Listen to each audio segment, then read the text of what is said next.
The following is a sports broadcast presentation of TV 10 Martinsburg. It's time for the excitement of West Virginia high school volleyball, featuring the Eastern Panhandle Athletic Conference and the Musselman Appleman. Today's play-by-play coverage is being brought to you by the Marius Group. Start planning for a brilliant future. The Eastern Panhandle Volleyball Club, West Virginia's leader in travel volleyball since 2001. D&D Meats at 8488 Winchester Avenue, Inwood. Anthony's Pizza. Nobody does it better. Dave Pippenbrink State Farm Insurance. Call 304-229-0029 today. Panhandle Dumpsters, because you have a choice. PanhandleDumpsters.com. Bechtel Jewelers, West Virginia's largest Pandora retailer. My Bank First United. Bank Local. And by Appalachian Heating and Air Conditioning, where quality meets comfort. Standing by is our TV 10 broadcast team.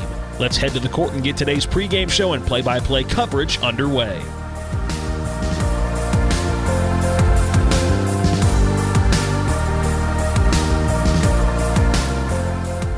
Welcome into West Virginia High School Volleyball. As we do every Tuesday, it is Musselman, and they're taking on the Martinsburg Bulldogs. We are at the Martinsburg Field House this evening as the Dogs host the Applemen.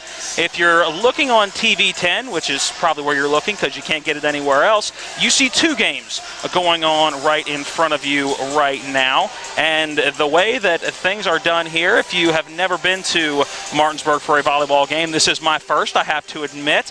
They do the freshman and the JV simultaneously on the main gym because there is no auxiliary gym here at Martinsburg. So if you're looking to the left is the freshman game, and to the right is the JV game. We are changing things up tonight with this opportunity.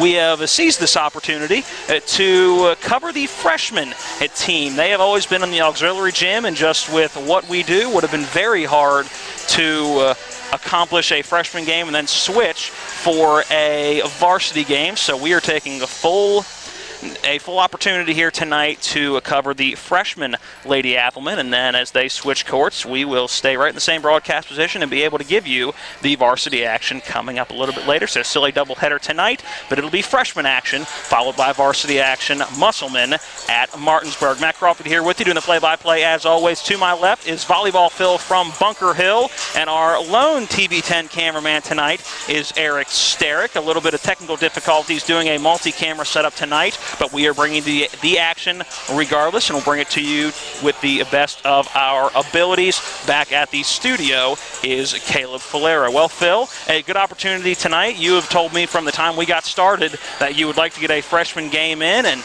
we have the opportunity to do that tonight, so I'm really looking forward to it. Yeah, I am too. I think we got the right freshman matchup. Musselman is unbeaten in freshman play, and to my knowledge, and I just confirmed it a moment ago, Martinsburg freshman has only lost to one team, which is Musselman. So we've got a good freshman matchup, and to be able to display the talents of these freshman kids. Now, these girls have played together for quite some time, too. We talk a lot about the JV and varsity and how long they've played together, but these guys really stick together. Now, after this year, for the most part, these girls are in 8th grade, and after this season, a lot of them will branch off to go straight varsity. Some will be JV. So the team's fractured a little bit. Some of the cohesiveness that they have. So I think you'll see that tonight, and nothing against JV, but I think you'll see some team play, maybe a little bit better communication even than what you see on the JV level, just because of how much they play together. So you think it's a little more accurate to say that the bigger majority of the talent on freshmen will go on to varsity rather than some of those girls from JV? Depending on what the lineups look like, you know, it's always dependent upon what's in front of you as well. Sometimes on a positional level, you say, hey, we need a setter up here as a backup in varsity, or someone to start, like Musselman has right now. They have a few freshmen that play right now that never saw the JV ranks, but these girls are in a situation where they have to play freshmen. There's no other choice. For the most part, they're 8th graders, and that's something unique to Berkeley County because of no middle school volleyball. 8th graders are given the opportunity to play freshmen, so it's a big deal to them. And I think you'll notice tonight, because they have played together for so long in club, that the communication is a little better. Now, does that change when you go over the county line within the region? Jefferson County, do they have middle school volleyball? They do. Jefferson County has middle school volleyball, so what can get tiresome for some of Berkeley County freshmen is they only play each other for the most part. Now, they went to Loudoun County, I want to say, and they played some at Loudoun County. and they'll do some travel, maybe to Morgantown and so forth, to play some tournaments there. But by and large, their schedule is all Berkeley County. Which has always been one of the funny things to me. You have teams in the same region, but you don't have the same type of rules and regulations that you do with that freshman to JV to varsity level.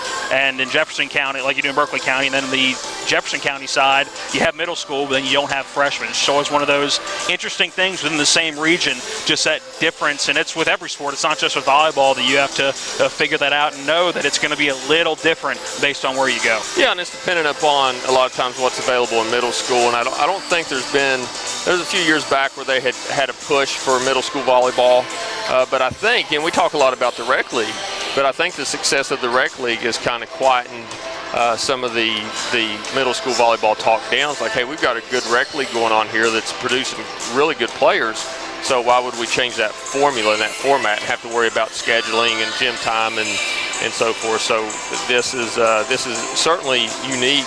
And I think it's unique around the state as well, but it allows for some of these 8th graders.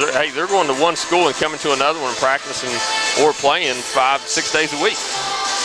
Looking forward to the matchup tonight. Is also a special night here at the field house. It is senior night for the Martinsburg Bulldogs, so we'll have some pre-varsity match festivities for that one. Let you know who the seniors are on this Martinsburg squad. Even bring you some of those senior night festivities right here on TV 10, or if you can't find a television, again, we're always on WRNR TV on YouTube. Let's take our first break here of the pregame for the freshman match. We can say tonight. When we come back, we'll take a look at both of these squads and set you up for action. By that point, with just under 6 minutes left before action getting underway here at the field house, we should be ready to go after taking a look at both of these rosters. That's coming up after this 90-second timeout. We're back in 90. This is West Virginia High School Volleyball on TV 10. At Anthony's Pizza Inwood location, nobody does it better. We make our own dough and we bake it fresh twice daily. That's freshly baked twice a day to make sure your pizza always tastes great. Take advantage of our Anthony's Pizza special offer. Get 2 large one-topping pizzas, just $17.99. And when you buy 3 12-inch subs, the 4th one's on us. For the best in freshly made pizzas, subs, calzones, stromboli, lasagna, and more, it's got to be Anthony's Pizza, 372 Middleway Pike in Inwood. Call 229-7373 for delivery. Anthony'sMenu.com. With 4 new car dealerships and 4 used car dealerships in 3 states, Parsons is the largest used car and fastest growing new car dealer in the tri-state area. Take Parsons Ford with huge savings on hundreds of new Fords, financing from 0%, Parsons' goal of financing for all, and Parsons' famous above-market trade-in allowances that help make Parsons #1 for used cars too. See why so many won't buy anywhere but Parsons Ford in Martinsburg. We became #1 by making you #1 first. Parsons.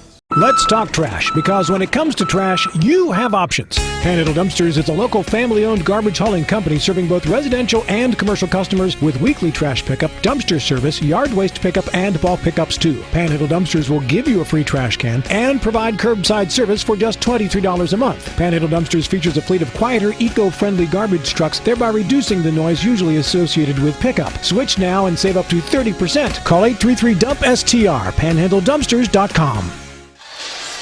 And welcome back into the field house. Again, we are covering the freshman action tonight. The freshman Martinsburg Bulldogs taking on the freshman Lady Appleman from Musselman. Both games going on right in front of us, or will be here in just a moment. We want to take this opportunity to showcase some of these freshman athletes from around Berkeley County. So looking forward to that tonight. Phil, before we take a look at the rosters as a whole, give us some names based on your knowledge of area volleyball and just girls you've seen through your rec league coaching years. Who should we watch out for in this freshman matchup? Musselman actually has a great deal of kids to look out for. In particular, you got Kendall Watcher.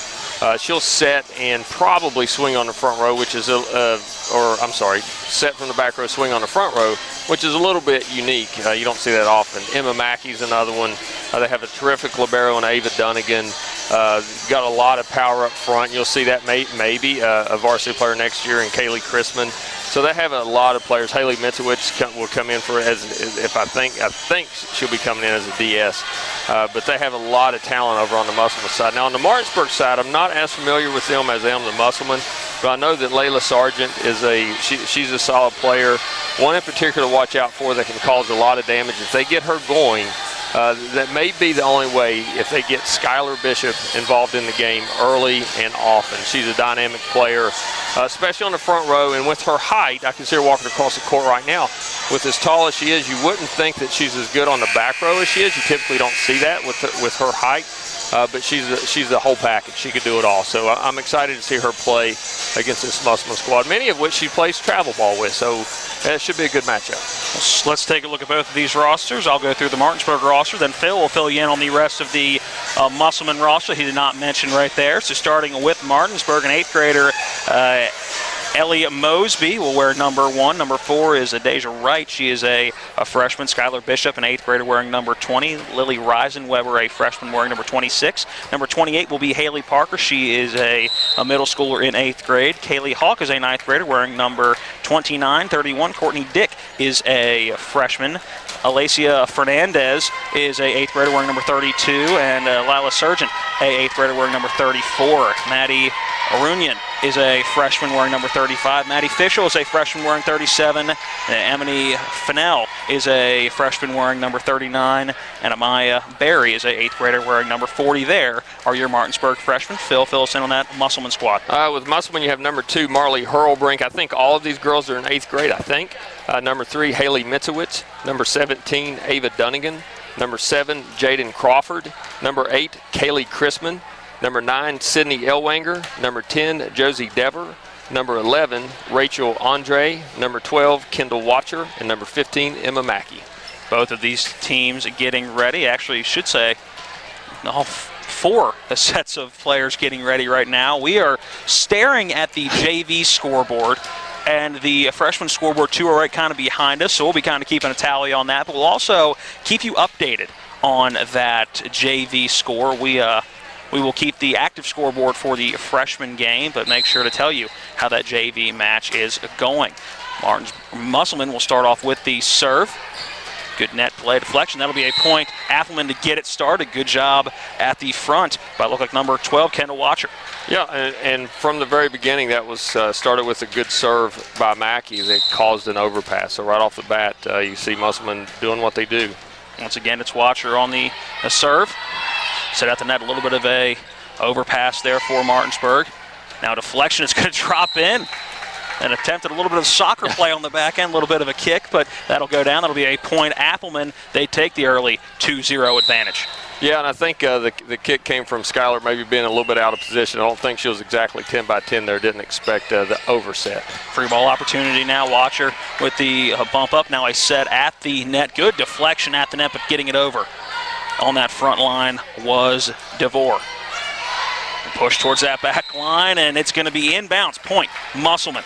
That didn't look like much of a play, but if you see what Kendall Watcher, especially where we're sitting at right now, she had saw an empty spot in that back corner, and instead of being overly aggressive, taking a whack at it, she just put it where no one was.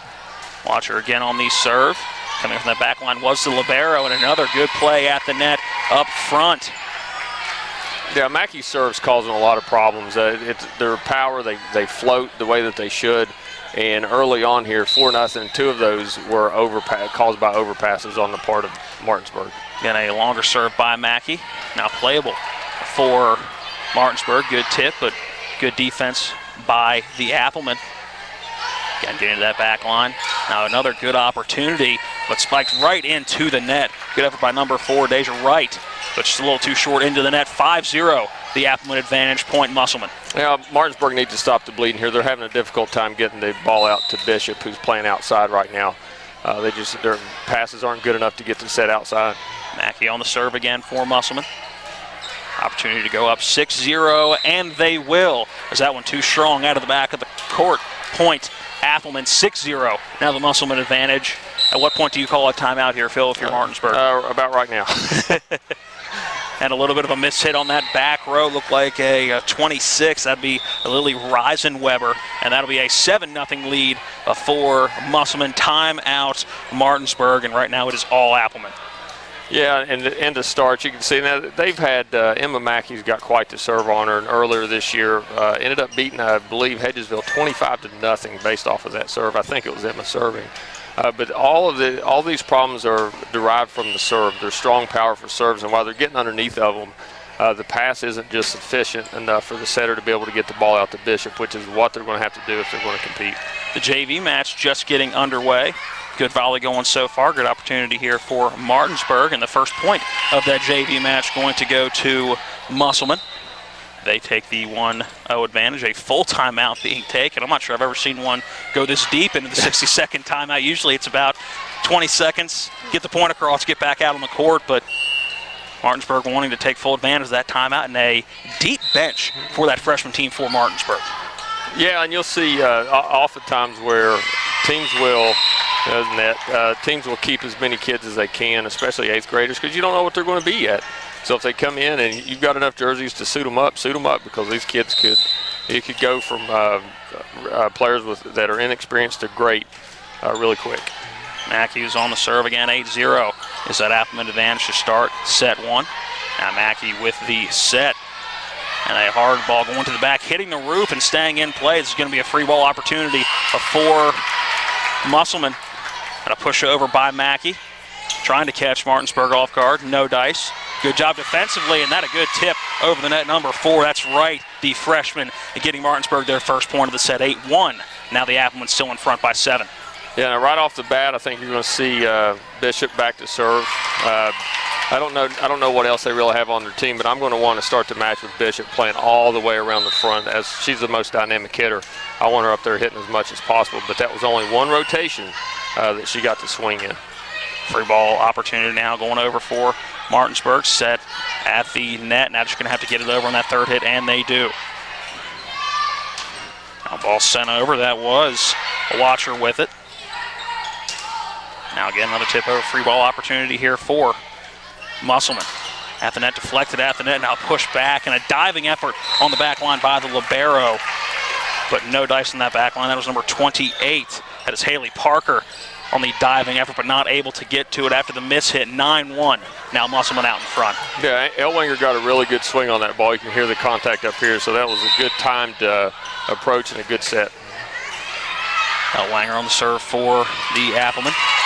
A push over for Martinsburg, and a little bit of a miss hit. I think it looked like coming over. Number 4, right. Thought that ball was going to come over. Not sure whether she thought that was the third hit or not, but jumped over the net, expecting that to be pushed over by the front line of Musselman. It was not, and it put her a little out of position.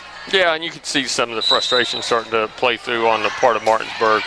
That would have been out if she'd let it go. But there's some frustration going on right now with on the side of Martinsburg. Now Washer sends it over. Good dig on the back line by Parker. Now free ball over, and watching it land inbounds, going back on it quickly was Sydney Ellwanger, and she thought that one was going out. It was not. Good placement by Martinsburg, 10-2. Now the Appleman out in front by 8. She did what you wanted her to do. She followed it to the line, but that was nowhere near in. A little bit of court awareness of it she didn't pick up on. It'll be right on the serve for Martinsburg, trying to claw their way back into this one. High long serve for right, playable for Musselman. Great dig on the back line. Right will have to keep it alive. Now send it over. Good job on that front line by number 34, Sargent. Good volley so far here. A set at the net and a tip over. Great dig again on the back line by the libero, number 17. That's Dunnigan. And now a mistimed hit at the net. That was number 1, Mosby, with a little bit of a miss hit. The tallest person on the court right now, it seems. Just a little bit of mistimed on that jump and sent it right into the net. 11-2. Now Musselman out in front. I could swallow those points if I were Martinsburg a little bit better. They played decent volleyball through there, had a good rally going. Didn't see a lot of mental mistakes. She just mistimed her jump. A couple of different miss hits there for Martinsburg. False end point. Musselman 12-2. The Appleman back out in front by double digits at 10. Actually make that their largest advantage of this set, up by 10. And that's just a little bit of an overpass by the front line of Martinsburg. Would happen to fall in. I don't think anybody on the front line of Musselman was expecting that one to fall, but it did. Point Dogs. No, I think Musselman's players were kind of prepping for someone from Martinsburg to jump up and swing at it, and it never happened, and the ball just kind of died on them. Serving now will be Maddie Fischel for Martinsburg. In the JV match, it is 7-1 in set number 1. Musselman out in front. Set opportunity here at the net. A good deflection at the net, but it is going to go out of bounds. Point Musselman. Good net play up front.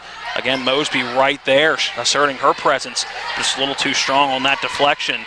13-3. The Appleman back out in front by 10. A step in the right direction. They got up and attempted to block, just didn't get their shoulders turned back into the court, and they ultimately the ball they block it out of bounds. Watcher on the serve, and that one too strong out of the back of the court. That'll be a point Martinsburg, 13-4 Appleman. Quick substitution.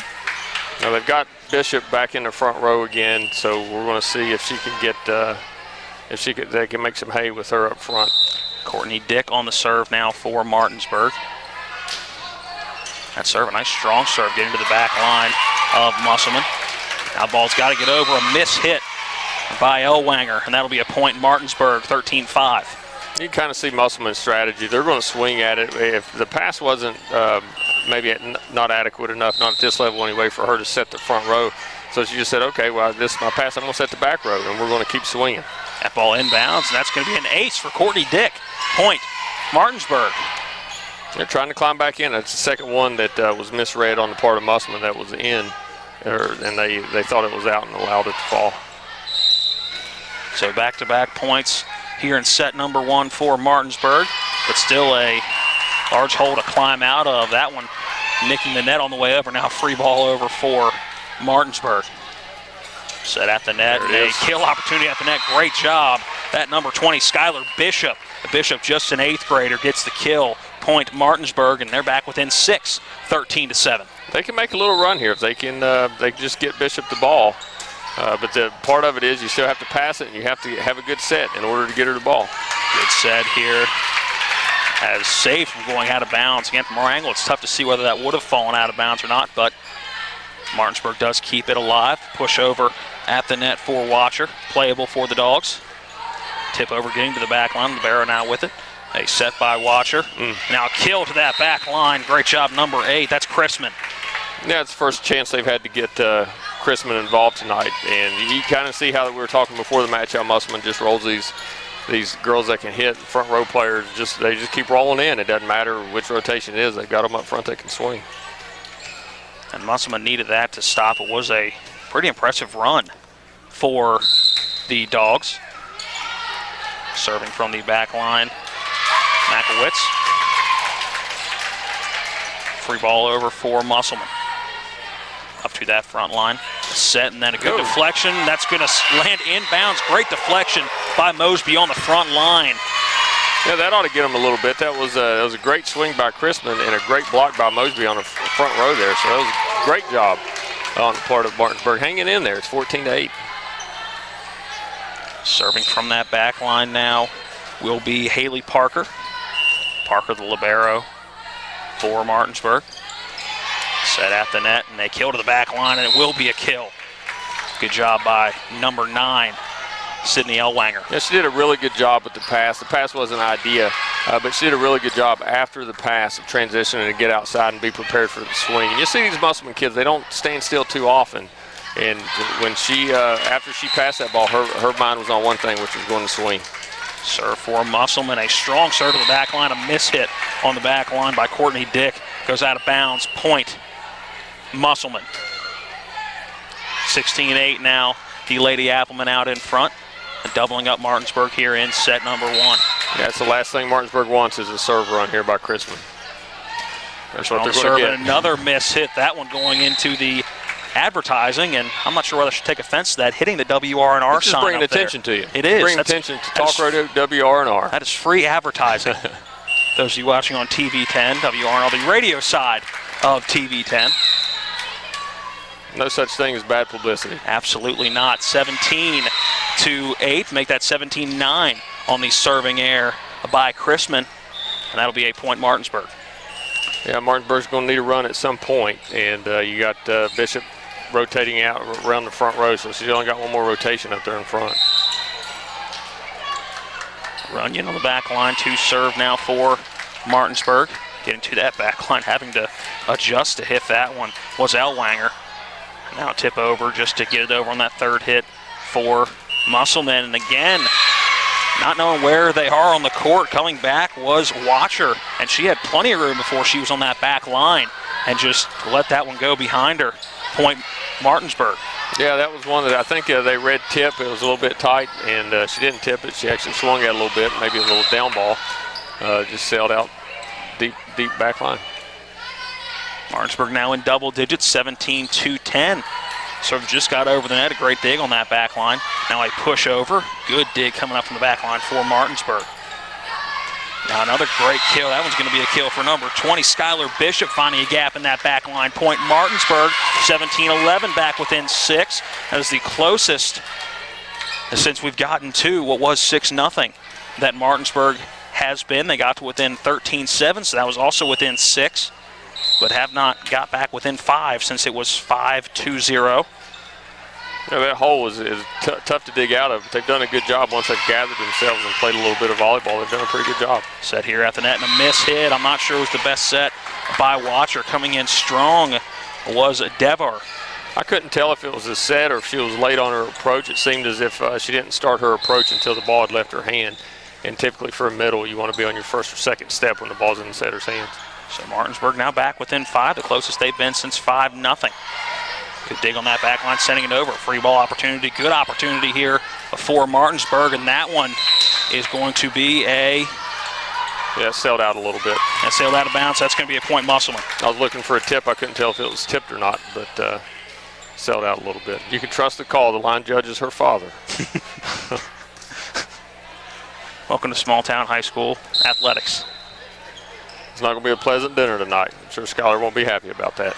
Mackey on the serve and a miss hit on the back line for Parker. And that'll be a point Musselman, now up 19-12. Yeah, 2 unfortunate plays. Every time it seems that they start to gain a little bit of ground and get closer, Musselman goes on a 3 or 4 point run and ends it. Set at the net and a mistime jump by Wright at the net, and that'll be point Musselman, and they're the first to 20 here in set 1, 20-12. Their advantage here in set 1. You can see what she was trying to do. I think she was trying to cross her body and place that ball to the left where nobody was. The serve was by Mackey. A couple of miss hits now. Free ball over opportunity for Musselman. Set by Mackey at the net, going to the back line. Great. A dig, reaching out. Keeping that alive was Libero on that back line. Opportunity here, and nice strong hit, but too strong out of bounds. That'll be a point Martinsburg, 2013. The Dogs back within 7. Yeah, and if they, just assuming that they can't pull this set out, they've got a lot to kind of to work on in the next set, because they got themselves in a 6-0 hole, and they've hung with them from there. So from a standpoint of confidence, if they could just keep it somewhat close, going into the second set, they've got something to grab onto. That back line misplayed a little bit on that back line, but now a good tip over at the net. That's number 9, Elwanger.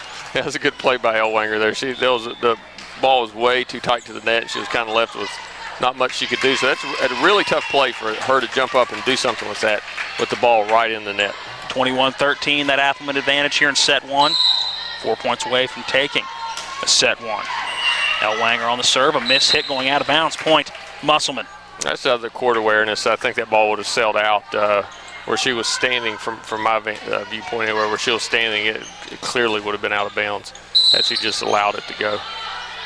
Serve again for Elwanger. Good dig, but it's going to go out of bounds. Kind of coming in quickly on number 28, Haley Parker. Or make that number 20, rather, Skylar Bishop. And Martinsburg wants a timeout there, just 2 points away from, or giving up 2 points away from ending set number 1, 23-13, that Appleman advantage. Let's go ahead and take a 30-second timeout, 30 seconds. Then we'll come back for the remainder of set number 1 in the freshman match. It is Martinsburg and Musselman back in 30. They're my closest friends. We've been through a lot together. Seeing our kids off to college, Kelly losing her mom, my 50th birthday, I trust them with so much. So when it came to my finances, I trusted Kelly's referral to her Ameriprise advisor. Beth gives me the comprehensive advice that helps me feel confident my financial future is secure. With the right financial advisor, life can be brilliant. Ameriprise Financial. Welcome back in out of the timeout, 23-13. Musselman ahead here in set number 1 of the freshman match. JV match, it is 18-9. The Appleman out in front. Here is the serve for Ellwanger, and that one too strong. Serving air, point Martinsburg. Man, I kind of like that timeout that they just called there. Now, I don't know that that was a timeout to say, hey, we're going to come back and win this match. It could have been a timeout just to build their confidence up a little bit going into the second set, so they have something to grab onto. It's like, hey, look, you started off in a 6-0 hole, and you made a run, and you hung with them from there. So I think that's more than anything, it was a confidence timeout. Back to the back line, just reaching one hand out, keeping it alive on the back line was Bishop. Now playable, a good opportunity here for Musselman. Good play from the back line again. Good defense for Martinsburg. Good volley so far. Not the ideal opportunity for Musselman. They have to get it over on that third hit. Now tip over. Great dig from the back line. Coming in was libero for the Appleman. Push over to the back line. Now good tip at the net. Nobody home. Great job on the front line on the tip by Fennell. Well, sorry, I talked over you there for a second. It was that something that may have gone unnoticed right there was the dimes that Bishop was back there passing. We had talked earlier about her size and her ability to still pass. She kept that play alive multiple times, but she wasn't part of the scoring play, and I don't know if it really makes a major stat sheet, but those are plays that keep you alive, and she did a good job with that. Free ball over for Martinsburg. Good opportunity, but not well executed by the Dogs. Now one hitting the basket on the way over. Called a replay because of the ball from the JV side. We talked about that earlier. Some will let it go and some won't. It just skirted across the back line, so they're going to do a replay. And it was simultaneous time. It was coming down after the ball hit the basket sitting up at that far end of the court, so I wasn't sure which one halted play. That actually allows the play, as long as it doesn't continue on over, it can hit the ceiling. It's still in play. 23-15. Musselman out in front in set 1. And it was right on the serve for Martinsburg. Outright coming in, a little bit of a miss hit. Now they're just going to have to get it over. Free ball for Musselman. Good dig coming in from the back line for Dunnigan. Now one out of bounds, point Martinsburg, 23-16, and that timeout looking smarter and smarter, Phil. Yeah, and I don't, again, it's quite the mountain to climb to come back and win the set from that much down. But if you're looking ahead to the next set, because this match isn't over. You still got another set, maybe 2 to go. So you at least want to bring it, score to be more respectable, so you could build off that going into the set 2. Deja Wright on the serve for Martinsburg. A little bit of a mishandle. She does compose herself again. Now tip over at the net. Good deflection by Mosby to keep it a little more airborne than it probably would have been, but then a miss hit at the net. That's number 39, Fennell. That's going to be a point Musselman, and they're now within 1 of taking set number 1. There's another one where the pass seemed to be a little bit too tight to the net. I don't know if it was too tight or her timing was off on her approach. Serve was by Dunnigan. Now Fennell sending it over. Good opportunity here, but nobody home. That front line had backed completely up. Yeah, and a set to the front of the net and nobody home. Yeah, the watcher's supposed to be setting right now. You can see her shaking her head. It was, I don't know if she called for help. Normally that second ball, the setter's going to be in charge of that. They're going to call for help or they're going to go play it. One of the two. I don't know if she called for help, but knowing her, she probably did, and it went unheard. 24-17. Again, Musselman within 1 of taking set number 1. 23-11. Musselman out in front in that JV match going on to our right. Here comes the serve for Martinsburg. Back to the back line. It was Ellwanger starting the return, and now a kill going to the back line. Great job on the back line for Martinsburg. Good defense. Set up here by Mackey. Actually pushing it over was Mackey. And now a great job just keeping it airborne. Good good extension by Ellwanger. She'll hear about that later on. Play at the net and just having to get it over. Good job by Dunnigan. Great volley here, and that one goes out of bounds. That's going to be a point Musselman set. Musselman, they will take set number 1, 25-17 in the JV match. Let's go ahead and take a 90-second break while the teams switch sides of the court. When we come back, we'll get you set up for set number 2 in the freshman match. Again, set 1 going the way of the Appleman, 25-17. This is West Virginia High School Volleyball on TV 10.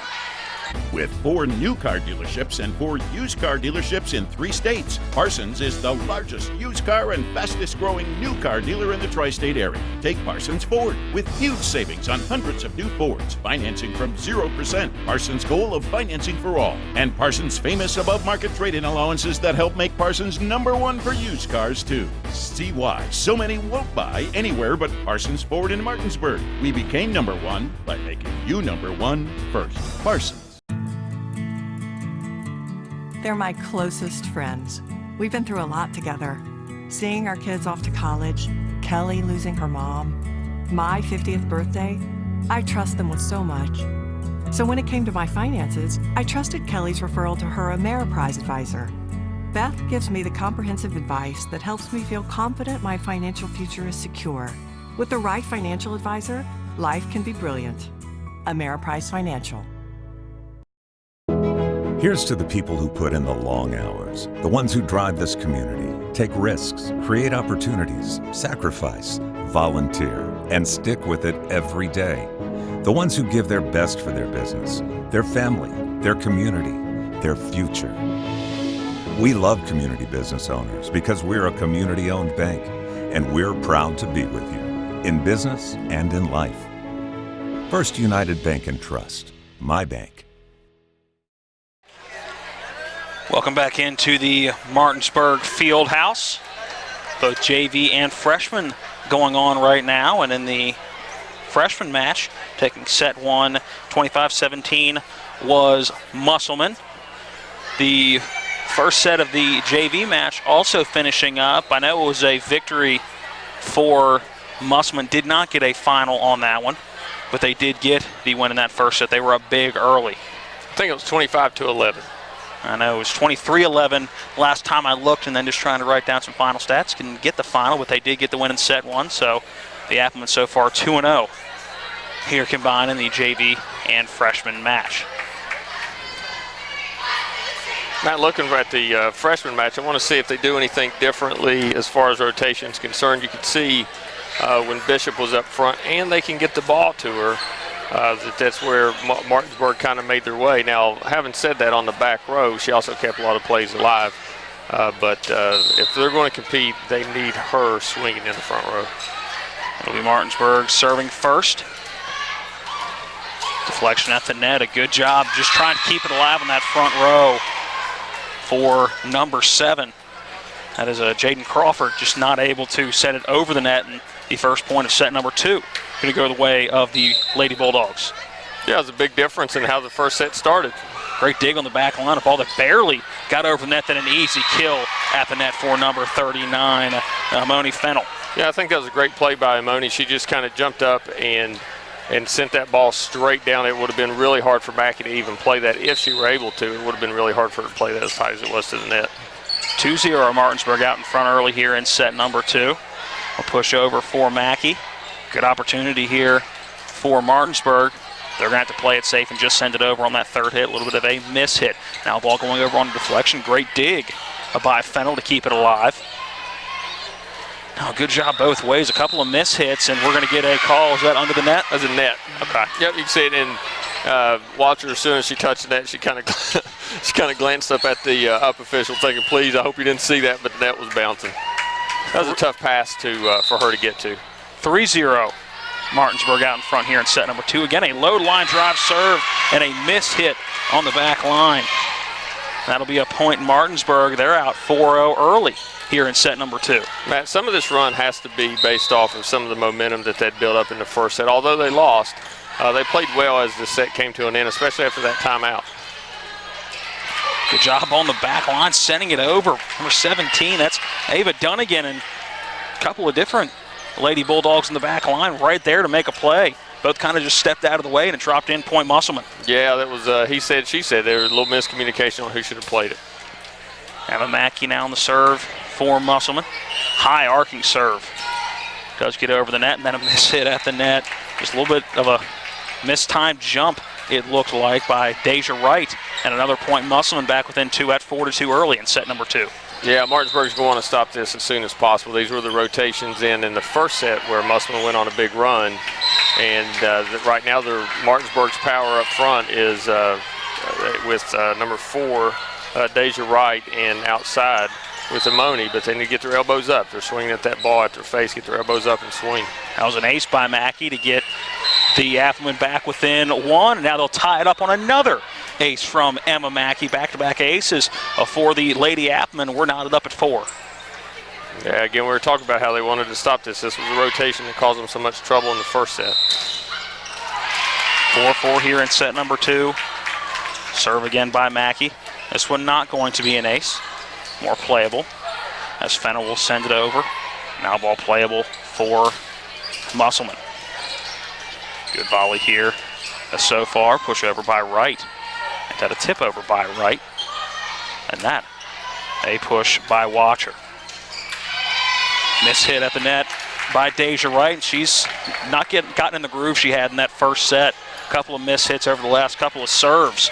And Musselman will regain the lead 5-4 on that miss hit on the front line. Yeah, she seems to be getting to the ball okay and has a decent approach, but her elbows, she's carrying way too low and swinging at the ball right at her face instead of up top. And what you're going to get from that is balls ending up in the net. And it's 6 in a row now for Musselman, which was the same I think they started set 1 with in this rotation. Yeah, make that 3 aces out of the last 4 serves for Emma Mackey. See if she can keep that going. Fennel will send it over on the one-handed tip. Now play out the net, deflecting over. Dig by Fennel coming in to keep that one airborne. Does that very well. Push over by Wright, and that'll be a point Musselman. What did she feel? Call lift. Where it should have been, well, we're not big fans of free balls. She probably should just free ball that over, but she tried to take it with 2 hands, and where her body was positioned, she had no other choice. That was just a lift. It looked like her body completely twisted as she sent that one over. A relatively easy call to make. Now Fennel will send it over. Now ball at the net. Tough to play, and that's going to be a point Martinsburg. A little bit of a tough pass and overpass. Yeah. Put that one into the net. That was all led to from, we talk about being aggressive and swinging at the ball a lot, but that was a good pass. That was a good set. And Imani Fennel got a good swing on that, and the good swing is what caused the overpass. It'll be Deja Wright on the serve now for Martinsburg, hitting the net on the way over, but playable. Great job on that front line for Musselman. It was number 9, Elwanger, keeping it alive as a miss hit out of bounds again, hitting those advertisements on that far side. And that'll be a point Musselman, 8-5. They have the 3-point advantage here in set number 2. Yeah, there's a lack of communication on the part of Martinsburg. Right now it looks like Sargent is setting, and Mosby, because she was there, the ball was coming down on her, so she decided to play it, and didn't work out with. Tip at the net by Fennel, and that's going to be a kill for Fennel. Point Martinsburg. They're back within 2, 8-6. Yeah, if Martinsburg could find a way to stop these big runs that Musselman has gone on. They went on one in the first set. This one, I think they just went on a 7-point run, 6-point run with Mackey back serving. So they got to find a way to stop these big runs and to contain those to 1, 2, or 3, and they'd be in much better shape. Fischel on the serve for Martinsburg. Play at the net deflected. A great job by Fischel as she hits the deck, but a good job adjusting to that one. And then a miss hit by Fennel at the net, hitting the net on the way over, does not get over, and that'll be a point Musselman, 9-6. The Lady Appleman advantage here in set 2. Yeah, it was just another case of the set being way too tight for Fennel to play, so she didn't have much of a choice. Serve coming from Dunnigan. Now free ball over for Musselman, and not even going to be an opportunity. Too strong.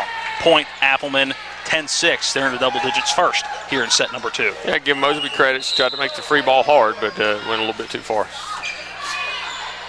Dunnigan again on the serve. Again, this one's just going to be a free ball over again. See if Musselman can take advantage of it. Set here and a tip over, and that one hitting the net, not quite getting over, and that'll be a point Martinsburg, 10-7. They're back within 3. I think Chrisman and Watcher weren't on the same page. I couldn't tell if it was I think Chrisman was a little bit late on her approach, which is why you see her feet wasn't to the ball, and she just wasn't in a position to swing. Courtney Dick on the serve now for Martinsburg. And that one just miss-hit, twisting up and jamming up number 11. That is Rachel Andre. That one just getting her locked up, too close to the chest, not being able to play that one correctly. Yeah, so it's too late for her to open up and play it, so we'll see if they go back to the same place. They tried to.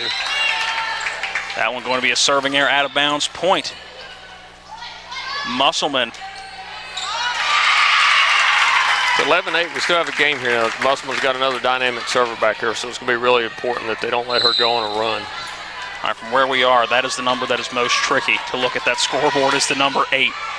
11-8.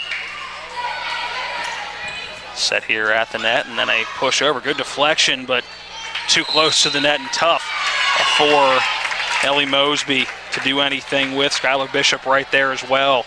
And just two girls too close to each other to really make a play and send it over. Point Musselman, 12-8, the Appleman advantage here in set 2. Well, a crucial time for Martinsburg. They've got kind of what they want on the front row, but they do not have who they want serving. They wouldn't want Watcher, so there's a tip right there, serving on the back, or serving for Musselman. So they need to stop this. It's 13-8 now, and starting in one of those runs we were talking about earlier. Kendall Watcher on the serve. It's 11-6 in the JV match. Musselman up by 5. They're also in set number 2. Tip over at the net. Nobody home. Great tip at the net by Skylar Bishop. Point Martinsburg. Yeah, she did a good job finding an opening there. Musselman's going to hear. I can see their coach getting on them to read that tip. Wasn't really sold. You kind of see from up here that her plan was to tip it from the beginning. So when that hand goes up and you can see the tip coming, the back row needs to collapse on that. Haley Parker on the serve for the Lady Dogs. Playable on the back line, but a little bit of an overpass on the back line. It was Rachel Andre, again sending that one more into the net than to that front line. Point Martinsburg, they're in double digits, 13-10. Back within 3 here in set 2. Yeah, hanging in there a little bit better. They controlled the run when Watcher was serving. So they need to go on one or two of those runs on their own. That one going to go out of play. Point Martinsburg. And they're going on a little run back within 2, 13-11. Yeah, and they're see if they go to the same place back there where the setter is. You can see how Musselman's kind of protecting their setter and serve receive. And that's where they go. Pass was a little too tight again. Push over and a good tip at the net and a misplay by that front line. Not sure whose hand came over, whether it was Bishop's or whether it was Wright's. But that one going out of bounds. Point Musselman, and halting was a good little run for Martinsburg. The Appleman back up by 3 at 14-11. That was a good play by Kaylee Crispin on the side of Musselman, jumping up on that overpass and just putting it where no one else was. Sort of the back line playable, but a tough play is a couple of different mishits and overpasses for Martinsburg, and that'll drop in. Point Musselman 15-11 here in set number 2. Yeah, once again, really important that Martinsburg stops this. They want to stay in and play this match.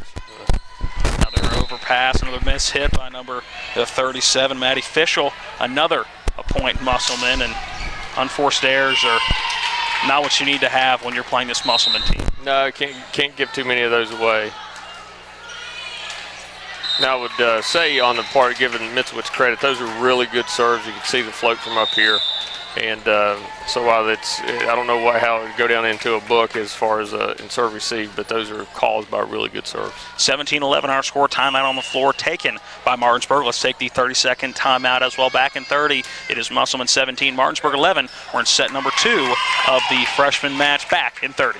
The EPAN Travel Volleyball Club would like to wish the local high school volleyball teams good luck with their 2019 season. We look forward to seeing all players ages 12U through 17U at our 2020 tryouts in November. The EPAN Volleyball Club has been West Virginia's leader in travel volleyball since 2001. The EPAN Volleyball Club is affiliated with the Chesapeake Region Volleyball Association and AAU USA Volleyball. Tryouts are usually held at Musselman High School. To register, email epan2@gmail.com or go to www.epanvbc.com. Welcome back into the Martinsburg Fieldhouse. Understand we're having a little bit of sound issue, trying to figure that out. We will try to do so as we keep bringing you the action here. It is 17-11 here in set number 2. The freshman match. Musselman at the Fieldhouse taking on Martinsburg. Gonna have to get it over here. And Bishop does just that. Playable ball here, Kill going to the back line. Great job by Parker keeping it alive, and that's going to drop in. Point Martinsburg. Yeah, another good timeout. Bishop got a couple good sets there, and she had some good swings that Musselman dug, but ultimately that tip over by 35 for Martinsburg, Maddie Runyon, was very well timed. 17-12. Back serving now is number 35, Runyon. Strong serve to the back line, but playable for Musselman. Tip at the net, but Runyon coming in and keeping that alive. A little bit of an overpass, but playable. And again, a great diving effort on the back line by Libero Dunnigan. That kill opportunity at the net, going strong to the net was number 9, Elwanger. Sydney Elwanger just mistiming that hit, sending it into the net. Point Martinsburg, 17-13. We'll see how this timeout affects Martinsburg and Musselman. You saw in set number 1 a timeout really helping the Dogs and really halting a good run by the Applemen. Yeah, see if Martinsburg can go on a run of their own. A little bit of a miss hit, but Dunnigan able to send it over.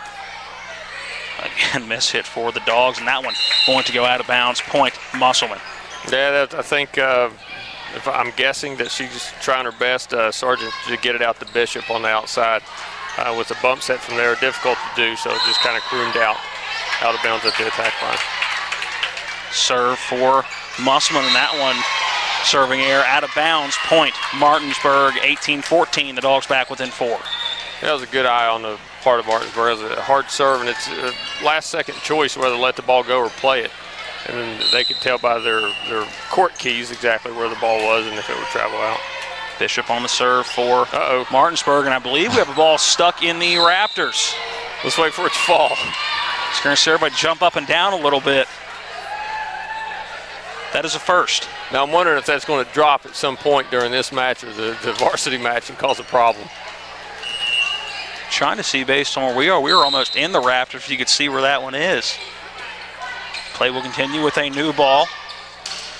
It was Bishop again on the serve, and that one going out of bounds. Point Martinsburg, now back within a couple, 18-15. I couldn't tell if that was 5 or 6. It's 15. Serve to the back line, playable for Martinsburg. Tip at the net, but out of bounds. Miss hit by Sydney Elwanger, and now it is 18-16. The Dogs back within 2. Again, good eye by Runyon, allowing that ball to drop. Bump here, and Dunnigan going to have to send it to the back line. Playable. Now a good opportunity here. Tip over. Great diving dig from the back line coming in. And another one on the back line. That one again by Dunnigan, but not able to get quite enough underneath of it to keep it airborne. Point Martinsburg, 18-17. The Lady Dogs back within 1. A miss hit on the back line by Dunnigan on the serve. And now we're tied up at 18. Have not been tied since we were 4 apiece early in set 1. And we'll have a timeout on the floor taken by Musselman. Let's take the 30-second timeout as well. We're back in 30, 18-18. Knotted up here in set number 2. It's Musselman and Martinsburg. It's West Virginia High School Volleyball on TV 10. If you hang the WVU Medicine sign, certainly has helped take us to another level. Evolving what we try to do as physicians and as a health system and organization is the mission of WVU Medicine, and it's an exciting mission to be a part of.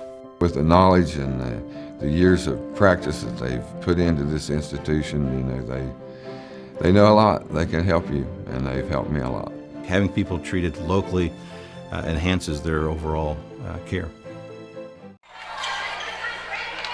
Welcome back into the field house in the JV match going on right now. A little bit of a run for Martinsburg as they're back within 2 after Musselman jumped out to an early lead in that one, 17-15. The Applemen up by 2. Keep you updated on that one. And we have a tight one here, 18-18. Coming out of the timeout, and a miss hit. Point Martinsburg off the serve. And right now it's been Skylar Bishop as the Magic server.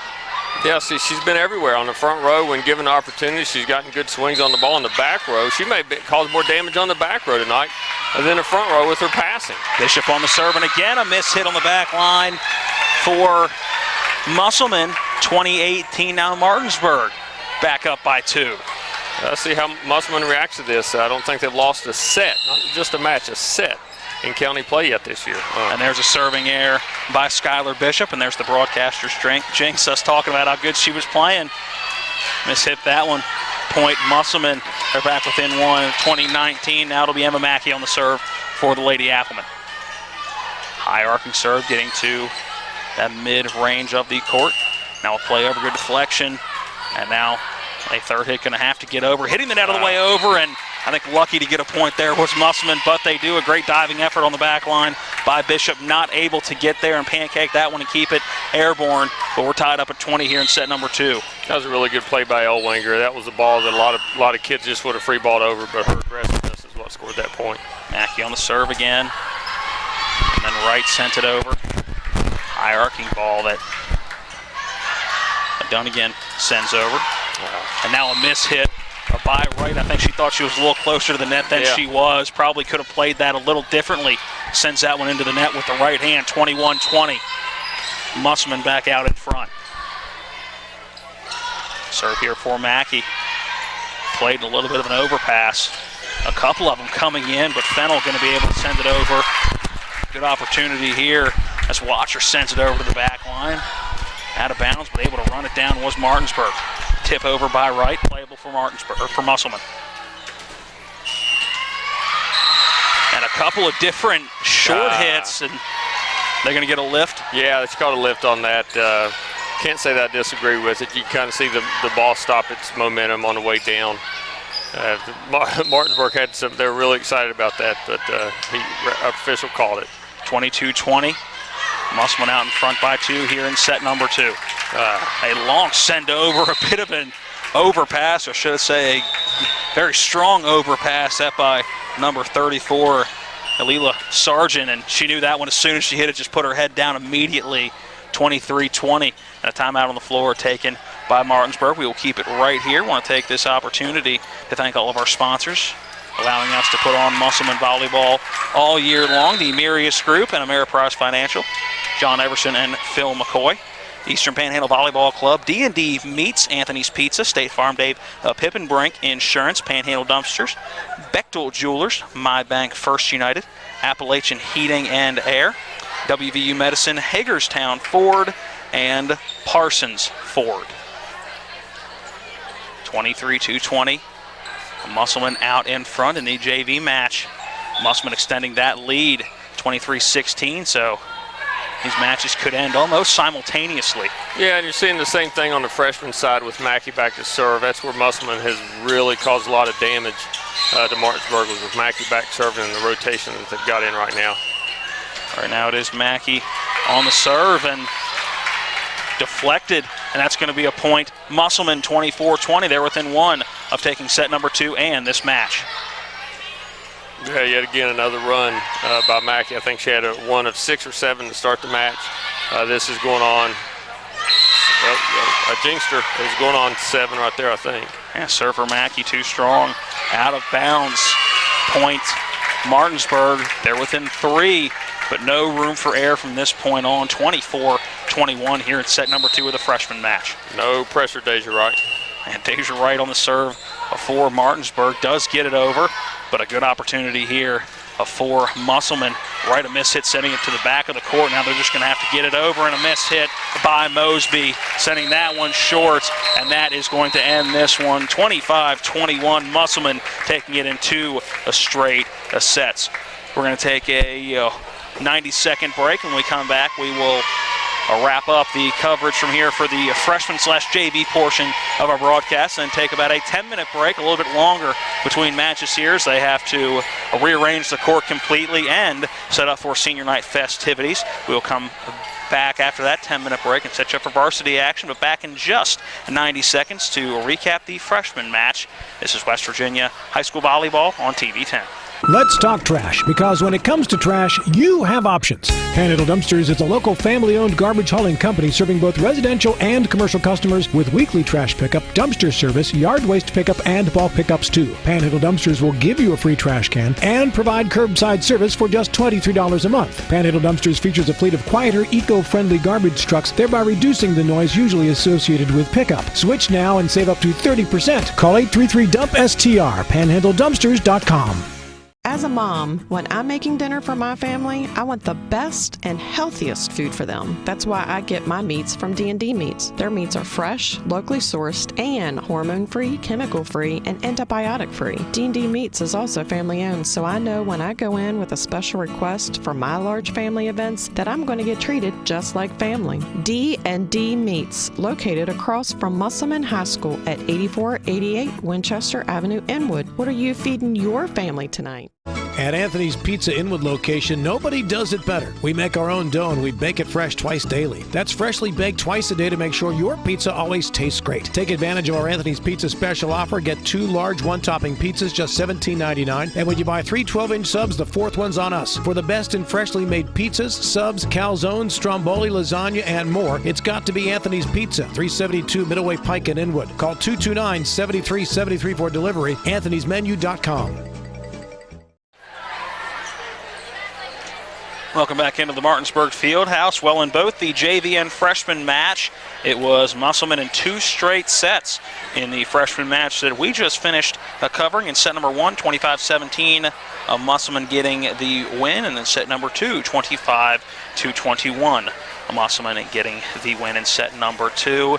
Phil, what did you see in that? I know something we've been waiting to see all year is that freshman action, and I don't think it disappointed anybody. I thought both teams played very, very well, especially when you look at that Martinsburg team and the Musselman team having a good bit of 8th graders. Yeah, and again, these freshman teams are full of 8th graders, and when you watch them play, sometimes you forget how young they really are. But on the side of Musselman, one thing that kind of stood out with me, and I've seen these girls play before, but one thing that kind of stood out to me was that they're always swinging at the ball. You didn't see too many free balls at all, and that's a credit to their passers, to the libero Dunnigan, and also to the setters. You know, if the setters are chasing down a pass that they can't necessarily set the front row, which is what you really want at the end of the day. But if you can't set the front row, they take what's given to them and set the back row, and they'll try to get a kill on that side. On the side of Martinsburg, especially after the early run in the first set, they were really competitive. If you remove that first run in the first set, Martinsburg was really competitive, especially when they could take advantage of Bishop. But Bishop did a good job on the front and back row, and I made mention just a few minutes ago that Bishop may have been, which is kind of strange for someone of her size and her ability swinging, but she may have been more valuable on the back row in this match opposed to the front row with some of those digs that she had. Keeping the ball alive and serving as well. So I think it was a good match. It was good to get these freshmen some airtime and some notoriety because they do a good job as well. Well, that is going to wrap up our coverage of Game 1 of our Tuesday night doubleheader. On Thursday, we will be back in action, getting 2 games this week, and we will cover the JV match again. That'll be 6 o'clock at Jefferson on Thursday. We're going to take a short break and then come back and get you ready not only for the varsity match, but get you ready for senior night festivities here at Martinsburg. Always a fun night to recognize all those seniors that have spent 4 hard years through this system. 5 for some of these even playing freshman volleyball. So we will see those festivities and then bring you hopefully 5 sets of a good volleyball. We'll see how everything goes after this short break. We'll be back with varsity action of West Virginia high school volleyball. Again in 2 straight sets in both the JV and freshman matches. It was Musselman getting the win over Martinsburg. Back in just a few. This is West Virginia high school volleyball on TV 10. There's a real servant mentality at this bank. That's really lost at a lot of banks in today's market. It's easy for a business to contribute dollars. It's much harder to get that servant mentality, that volunteerism, and I see it happen at CMB every day. Thank you for joining us as we celebrate 85 years of performance, 85 years of engagement, and 85 years of true community banking. Here's to the next 85.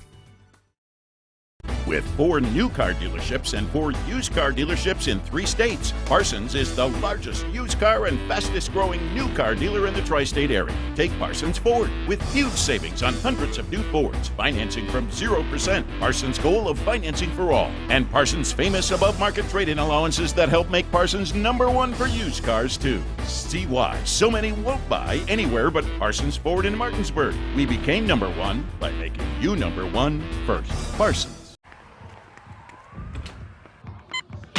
These are more than just the sounds of a safe place to go after school.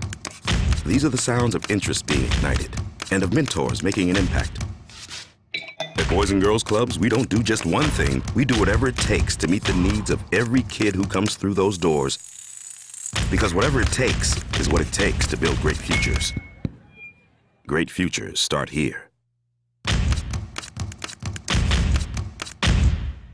Is your dog driving you nuts? Does he have behavioral issues? Is she not listening? It doesn't have to stay that way forever. Hi, I'm Julie. And I'm Josh. We own and operate Julie's Canine Academy, a family dog training business. You are not alone, and there is hope for you and your dog. With the right training and right approach, we can help with any problem. We provide total off-leash training on our 6 acres of dog paradise in Falling Waters. Visit juliescanineacademy.com. That's Julie's, K with the number 9, academy.com. Any dog, any breed, any problem. Here's to the people who put in the long hours, the ones who drive this community, take risks, create opportunities, sacrifice, volunteer, and stick with it every day. The ones who give their best for their business, their family, their community, their future. We love community business owners because we're a community-owned bank, and we're proud to be with you, in business and in life. First United Bank and Trust, my bank. Maytag knows extra dirty clothes need extra cleaning power. That's why the power of the extra power button makes Maytag extra powerful. Wow, dirt doesn't stand a chance against this kind of power. Get a load of this. That laundry is stacked. Not bad, huh? The Maytag extra power button. More muscle to tackle the tough jobs. Hi, this is Eric from Hagerstown Ford. I keep telling you that Hagerstown Ford has completely changed the car buying experience forever. And with a return policy easier than Walmart, Hagerstown Ford has a goal to deliver 350 cars and trucks per month. And when I say deliver, I mean deliver to you, where you are, just like Amazon does. And if you don't want it, return it. No questions asked. The only way Hagerstown Ford can accomplish this extremely aggressive goal is to make the car buying process fast and easy. We simply refuse to play the dumb back and forth games that most dealerships want to play. There's absolutely no reason for you to waste your precious time at a car dealership. I assure you, there is no dealership from Winchester, Virginia to Washington, D.C. that can beat our price. There's no dealership that will allow you to return your new car if you don't want it. Hagerstown Ford absolutely has the best price, and we'll bring the car to you. And if you don't want it, return it, period. No questions asked. There's no reason to buy anywhere else. Visit HagerstownFord.com to schedule your VIP experience and get your new ride delivered to you. Contact dealer for details. They're my closest friends. We've been through a lot together. Seeing our kids off to college, Kelly losing her mom, my 50th birthday, I trust them with so much. So when it came to my finances, I trusted Kelly's referral to her Ameriprise advisor. Beth gives me the comprehensive advice that helps me feel confident my financial future is secure. With the right financial advisor, life can be brilliant. Ameriprise Financial. If you hang the WVU Medicine sign, certainly has helped take us to another level. He literally saved my life. It's just mind-boggling to me that he was able to do what he did. We're able to affect much more of a difference for our patients with these resources. Having people treated locally enhances their overall care. They treat you great, and they're down to earth in the West Virginia way that all West Virginians treat each other.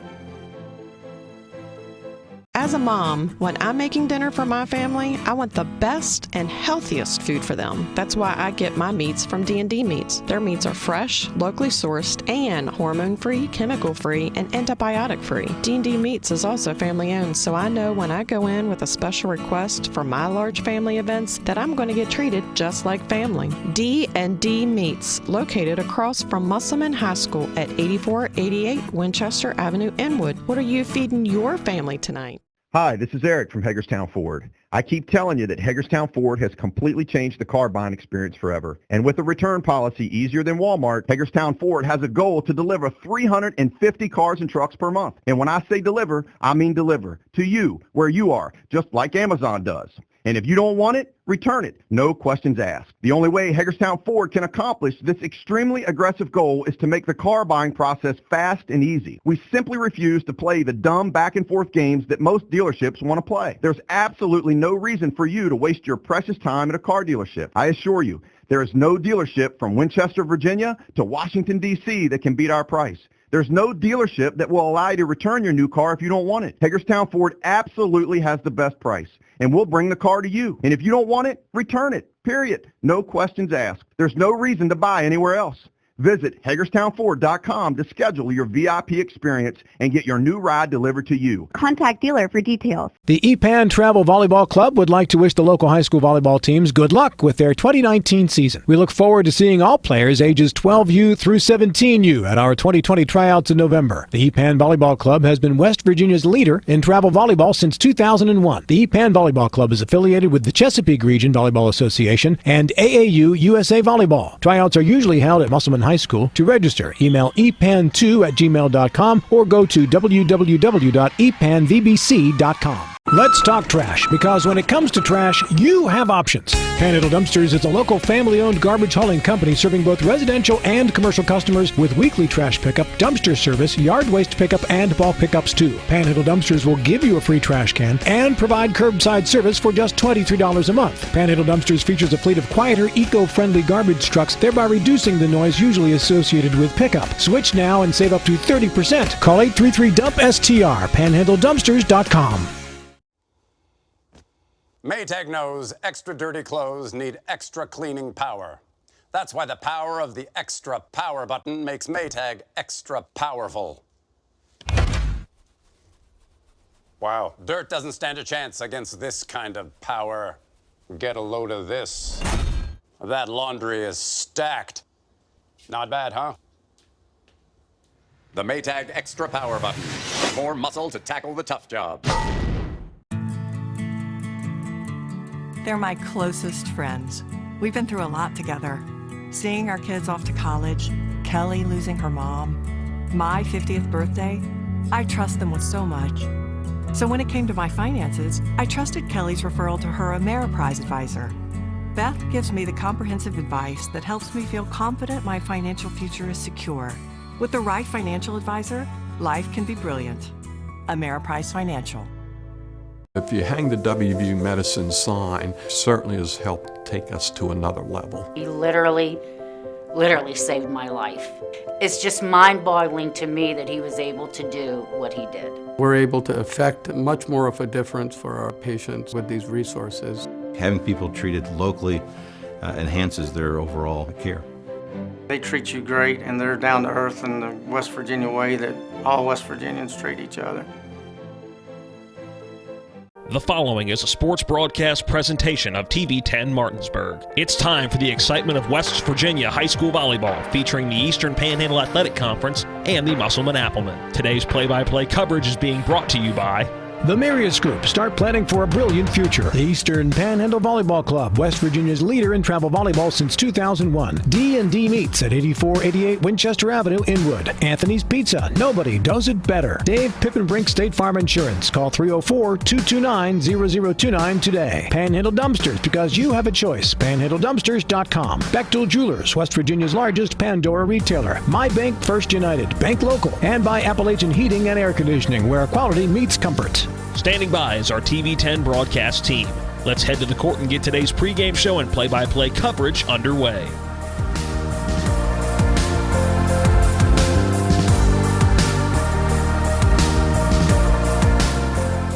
You may be listening. Welcome back into West Virginia High School volleyball. The senior night festivities going on as we speak. 4 seniors on this Martinsburg volleyball team. Haley Rudy. She plans to attend West Liberty University. Morgan Andrews, a senior that is going to shine hopefully at the Naval Academy. That is a tough thing to do. Absolutely. Is get into the Naval Academy. So I wish her the best of luck. Abby Rohrball is a senior and planning to attend WVU next year. And number 33, Carly Smith. Also a very cool thing done here at the field house, not only recognizing the seniors for Martinsburg, but also recognizing the handful of seniors on this Musselman volleyball team as well, and I think it just shows the community and the camaraderie in the volleyball community within the Eastern Panhandle. Yeah, I think it's a great gesture on the part of Coach Wallen in Martinsburg. And, again, while they're rivals on the court sometimes, a lot of these girls know each other from travel. They've played with each other through rec league, so they're friends off the court and away from volleyball. Now, make no mistake, when the whistle's blown, they're rivals on the other side of the net, but when the game's over, they all know each other. So I think that was a great gesture on the part of Coach Wallen. Well, I'm very impressed as to how quickly they're able to redo the court here. Yeah. If you tuned in for the freshman match that we did, it was also simultaneously happening on the same court was the JV match, and those two go side to side, I guess the short way, if you want to look at it that way, from bleachers to bleachers here at the field house, and quickly within about 5 minutes they have the entire place ready to go for this varsity action. So I got to credit not only the varsity teams for helping get these ready to go, but also the JV and freshman squads as well. And looking forward to this match is the Martinsburg team recognizing all their seniors and even some of the freshmen and JV players out there. Some hugs going around and some tears going down, is obviously when you're in whether you're JV, whether you're freshman, whether you're varsity, you're surrounded by these players, the youth league going all the way up. So knowing that it's the last time you're going to play at home with some of these players, always a emotional time, and deservingly so. Yeah, and it'll be interesting to see how they take that emotion. They're going to have to play, be on their A game to compete with Musselman, and they did the first time through. Although it was 3 straight sets, they did compete. They were competitive sets. Although they lost in 3 sets, but they haven't had the season that they had hoped for. There's no question about that. But I think they do believe and that they have the talent and the skill players to be able to compete. So we'll see if they can take some of this emotion from senior night. And the crowd, look at the crowd out here. They're starting to pile in. See if they can take some of this emotion in the crowd and do something with it. Yeah, this is one of the better crowds we've seen.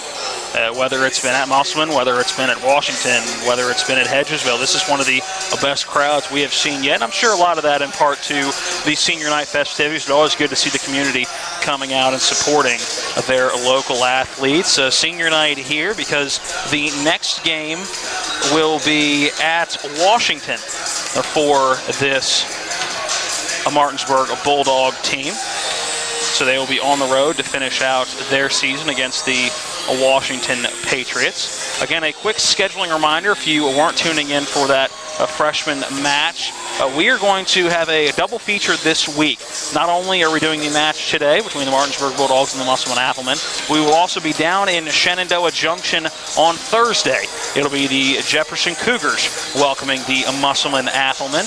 We were scheduled to do a game earlier in the year, and just logistically with the entire crew, just couldn't quite get it together going down to Loudoun County.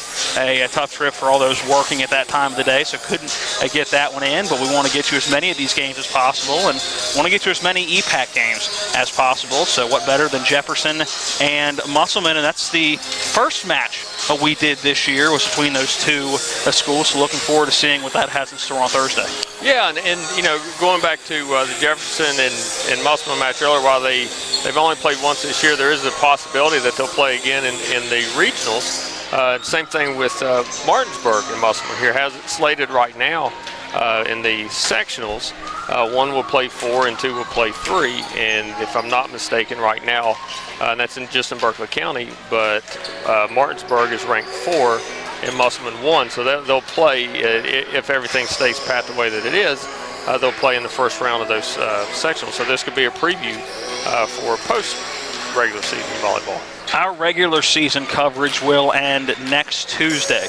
It'll be Hedgesville coming to Inwood and Klein Court to face the Musselman Applemen. The first road game we followed this team on was actually to Hedgesville, so we've seen that match once this year, so looking forward to that reunion between those two teams coming up a week from now. So we're going to get you 3 volleyball matches within a week, looking forward to it, and then when it comes to the playoffs, we will cover as we can. The playoffs a little bit different, not as many during the week matches as they have normally, and a couple of Saturday ones that could be thrown in there, and possibly a Friday date thrown in there, and due to our coverage of Martinsburg High School football and Shepherd University Ram football, not sure how much of the postseason we will be able to cover, but if we have an opportunity to cover the Musselman Appleman going into the playoffs, we will certainly do that with the broadcast crew that has brought you volleyball the last 6-7 weeks, looking back on it. Now, let's start to take a look at this matchup, and then we'll take our first break of the pregame show. This is a Martinsburg team that's looking for their first win against a Berkeley County opponent.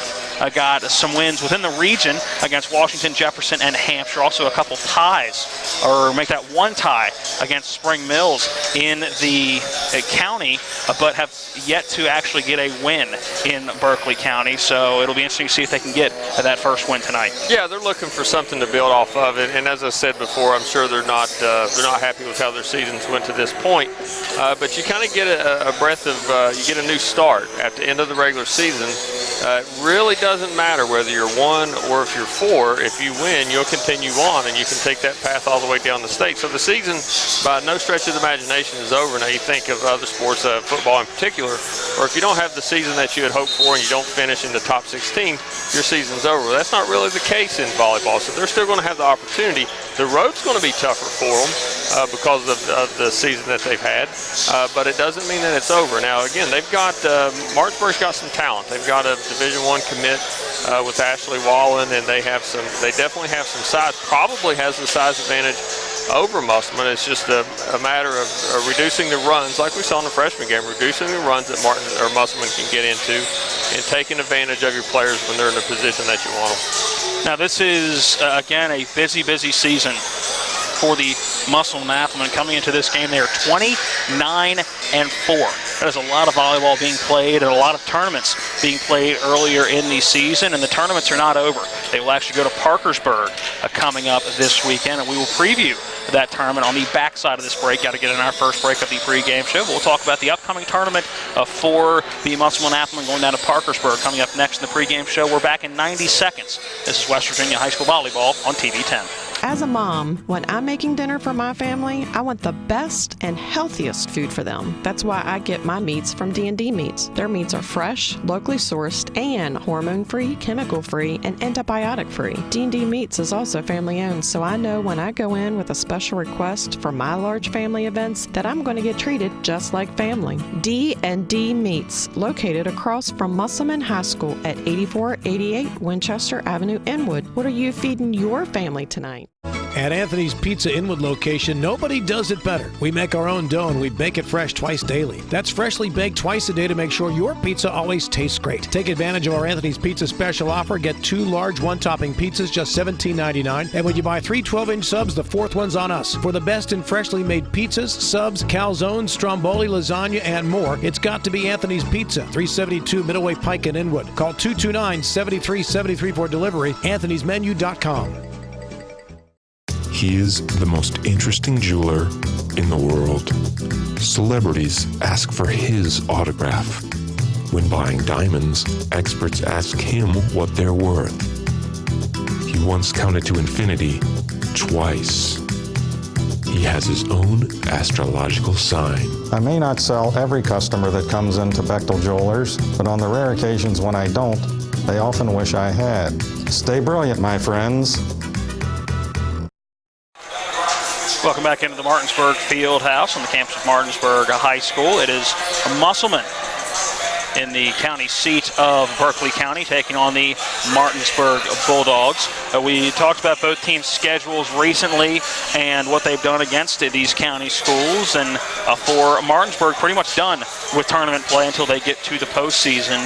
But tournament play, nothing new for this Musselman Appleman team. It's something that Coach Marks likes to do year in and year out, is see competition from not only around the state, but really around the eastern seaboard. They've taken trips this year to Virginia, to South Carolina, and their last regular season tournament will come this weekend when they go down to Parkersburg. And Phil, you're actually going to be able to go on this trip. No Youth League volleyball to coach this weekend, so you're looking forward to actually getting on the road with these girls? Yeah, I am. I haven't been able to go on a tournament trip. I've caught the end of the one in Pennsylvania, but haven't been able to see the whole thing.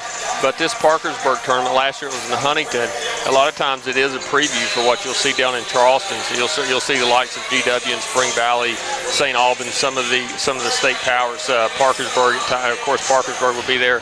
But oftentimes you can look at that tournament, and of the 8 teams that go, you're very likely to have 5 or 6 that's in this tournament. I don't know how up to date you are with volleyball around the Mountain State, but who should we expect to see down at that state tournament this year? Any newcomers who haven't been there in years past that are looking strong this year? Well, and again, because of the way it plays in sectional and regionals, right now I know that if you look at the rankings, George Washington is one to look out for.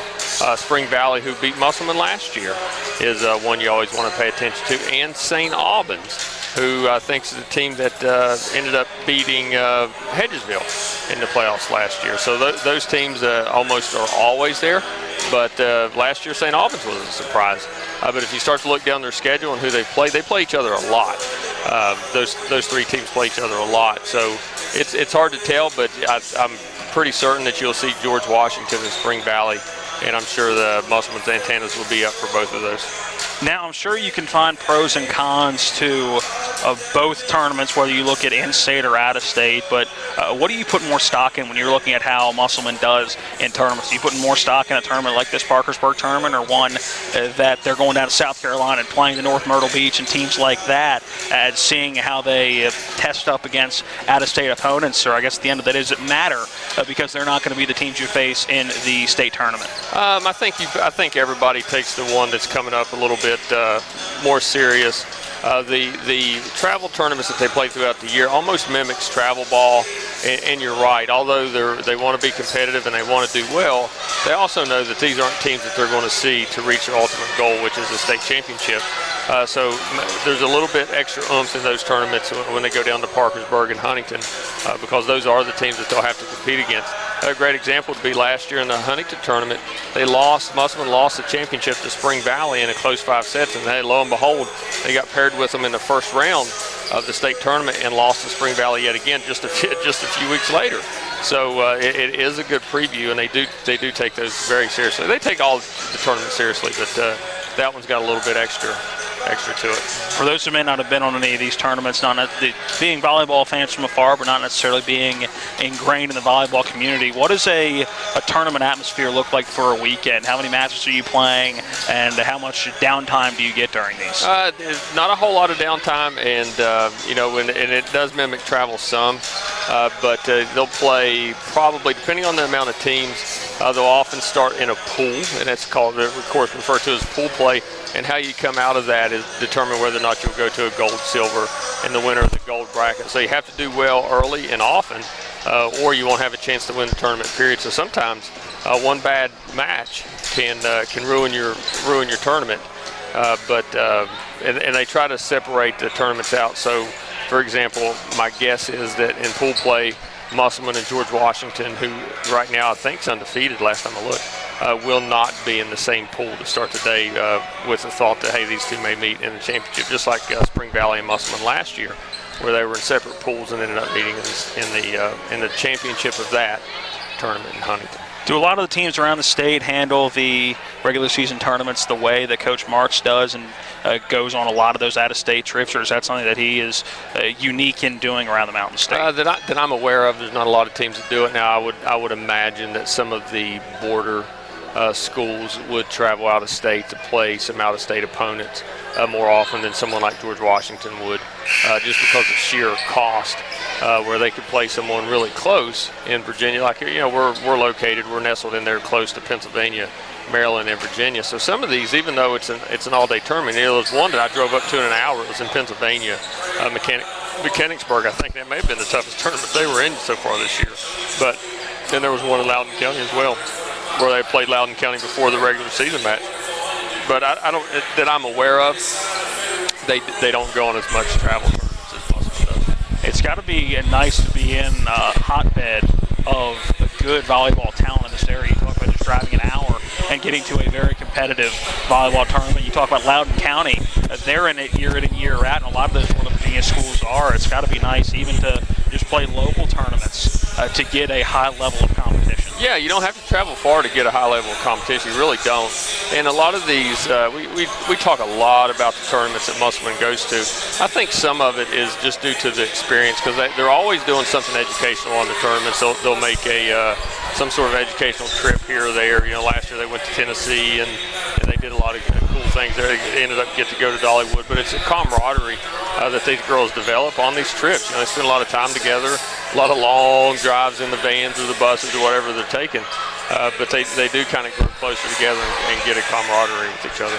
All right, let's go ahead and take our second break here at the pregame. Caleb, let's go ahead and make this a 2-minute break, a longer pregame than usual with the senior night festivities. Martinsburg getting into their team warm-ups right now. So let's take a 2-minute timeout back at the station, and then we'll be back and preview this matchup a little bit more. This is West Virginia High School Volleyball on TV 10.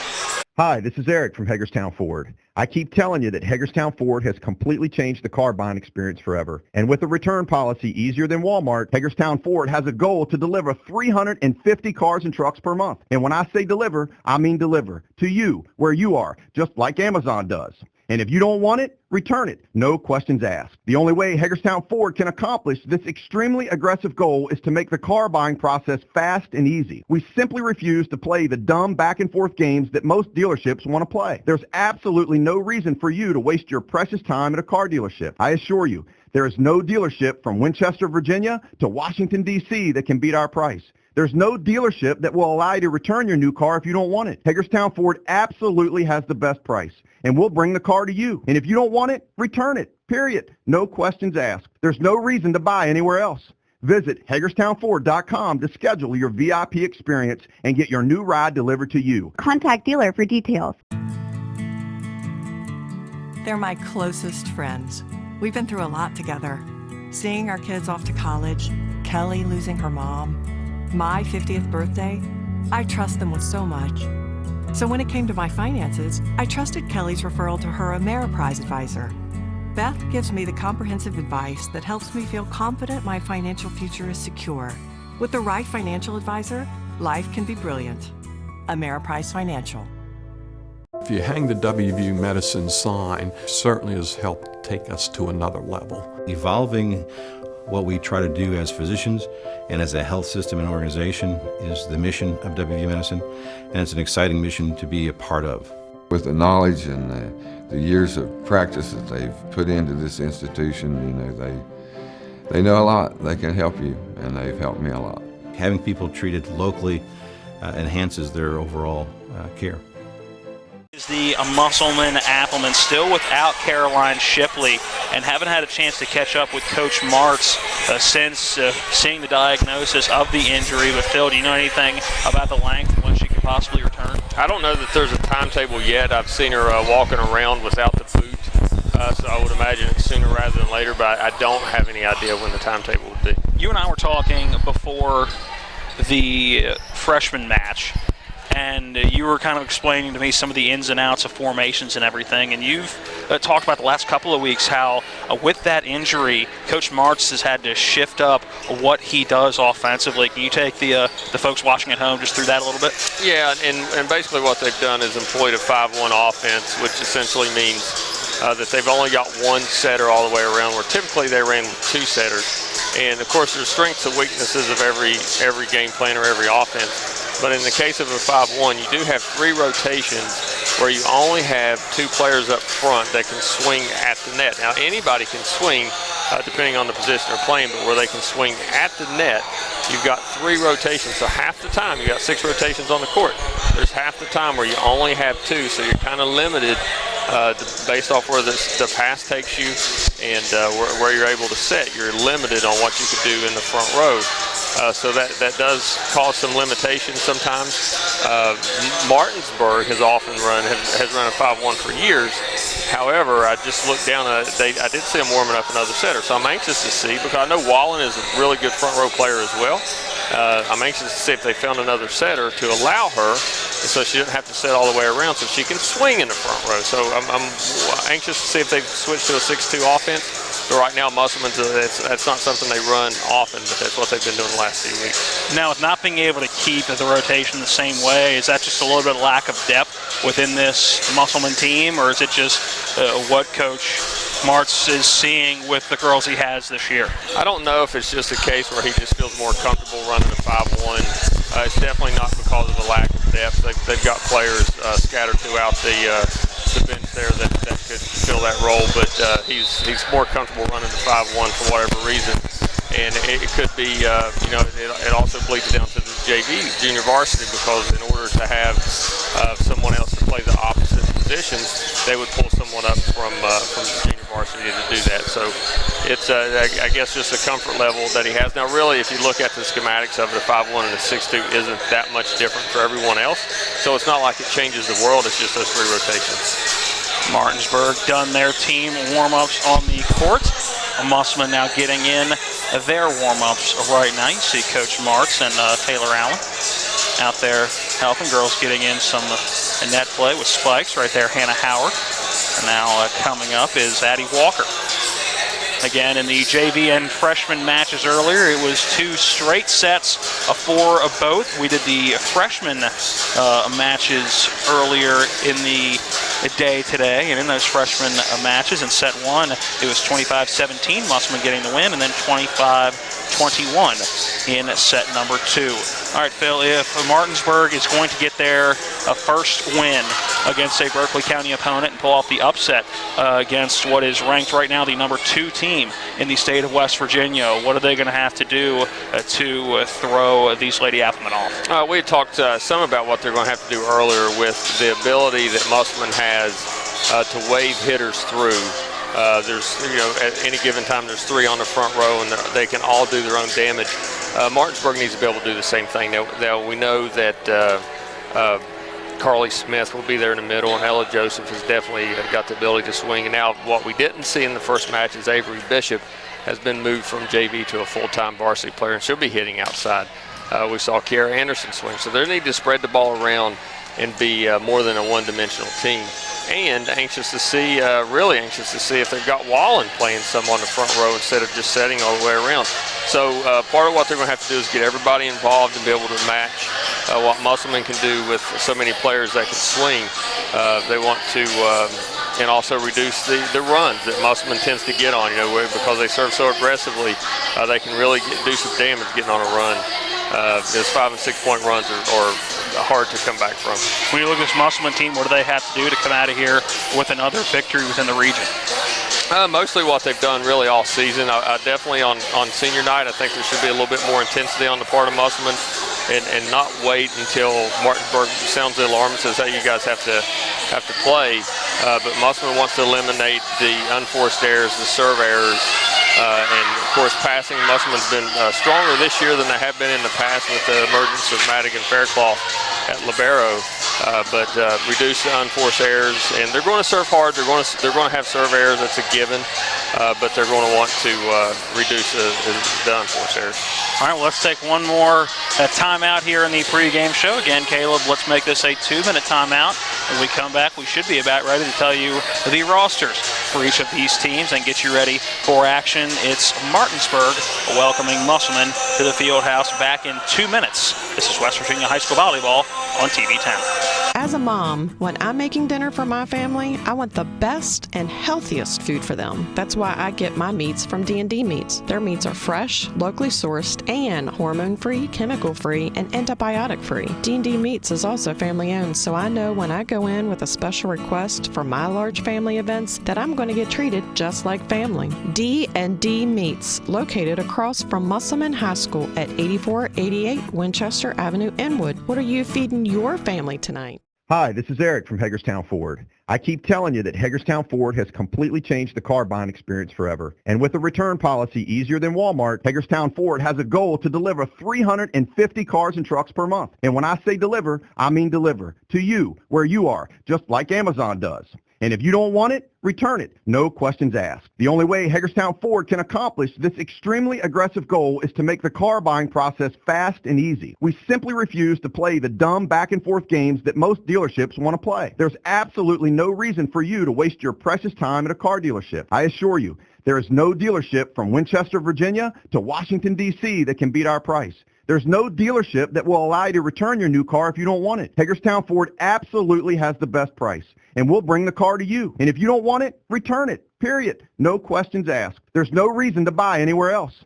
Visit HagerstownFord.com to schedule your VIP experience and get your new ride delivered to you. Contact dealer for details. The EPAN Travel Volleyball Club would like to wish the local high school volleyball teams good luck with their 2019 season. We look forward to seeing all players ages 12U through 17U at our 2020 tryouts in November. The EPAN Volleyball Club has been West Virginia's leader in travel volleyball since 2001. The EPAN Volleyball Club is affiliated with the Chesapeake Region Volleyball Association and AAU USA Volleyball. Tryouts are usually held at Musselman High School. To register, email epan2@gmail.com or go to www.epanvbc.com.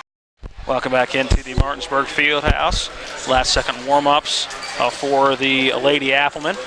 Right now, a couple serves going back and forth across the net, and we are just moments away from hearing the rosters, the national anthem, and then getting you ready for action. It's the Martinsburg Bulldogs taking on the Musselman Applemen. We talked about some keys to the match a little bit earlier, and Phil, let's now take a look at, give me two players from each side that you think could have a big impact tonight.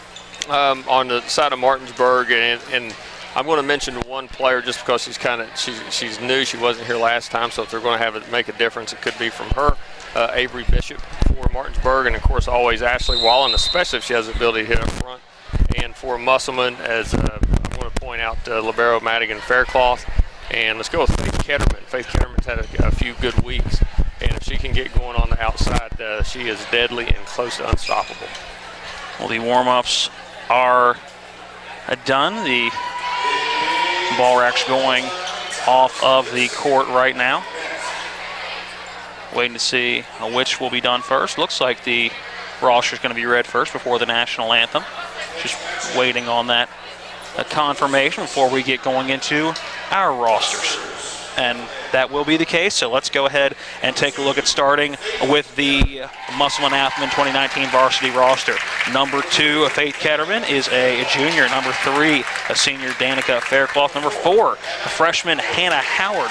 Number 5, Addison Walker, is a freshman as well. Haley James, number 6, a senior.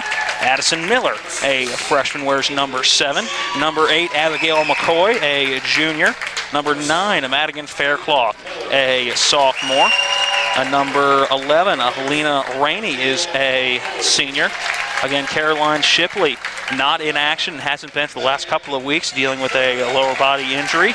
Number 17, Sadie Wright, and number 25, Bella Hutzler. She is also a freshman. Look for Sadie Wright on the nets. The tallest Appleman at 6'1". As I look over to my Martinsburg volleyball roster, a spectator, a stink bug going over my roster, so get out of here, friend. There we go. Now taking a look at the Martinsburg varsity volleyball roster of 2019. Number 2, Gracie Wilt, is a junior. Number 3, a senior, Haley Rudy, a senior night festivity. She is going to West Liberty University. Kira Anderson is a junior who will wear number 5. Yakari Blanchard is a sophomore wearing number 6. Avery Bishop, one of the players to watch in this one, wears number 7, is a sophomore. Ashley Wallen, a junior, wears number 9. Madison Brenniger is a sophomore wearing number 10. Morgan Andrews, a senior, wearing number 18. Again, a senior during senior night festivities. Announced she is going to the Naval Academy.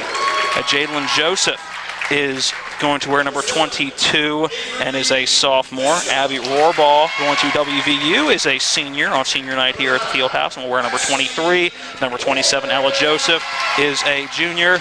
And number 33 is Carly Smith, also a senior, tonight here at the Fieldhouse for the Martinsburg Bulldogs. They are led by head coach Jody Wallen, and for the the Musselman Applemen, rather, they are led by Sean Martz.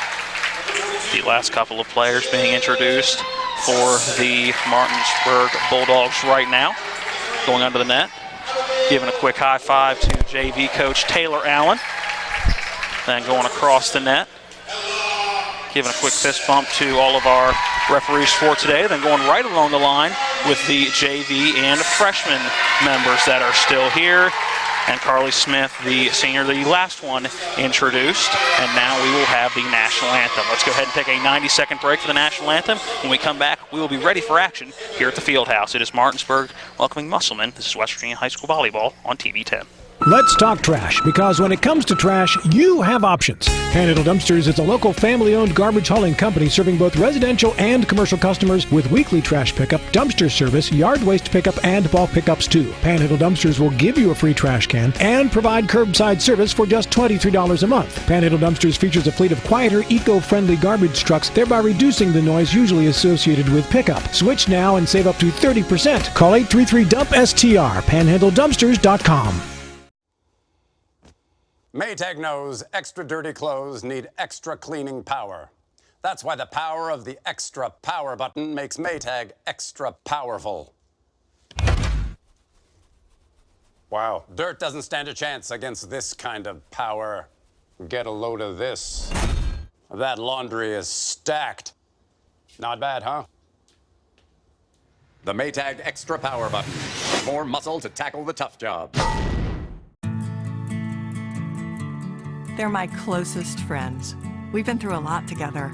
Seeing our kids off to college, Kelly losing her mom, my 50th birthday, I trust them with so much. So when it came to my finances, I trusted Kelly's referral to her Ameriprise advisor. Beth gives me the comprehensive advice that helps me feel confident my financial future is secure.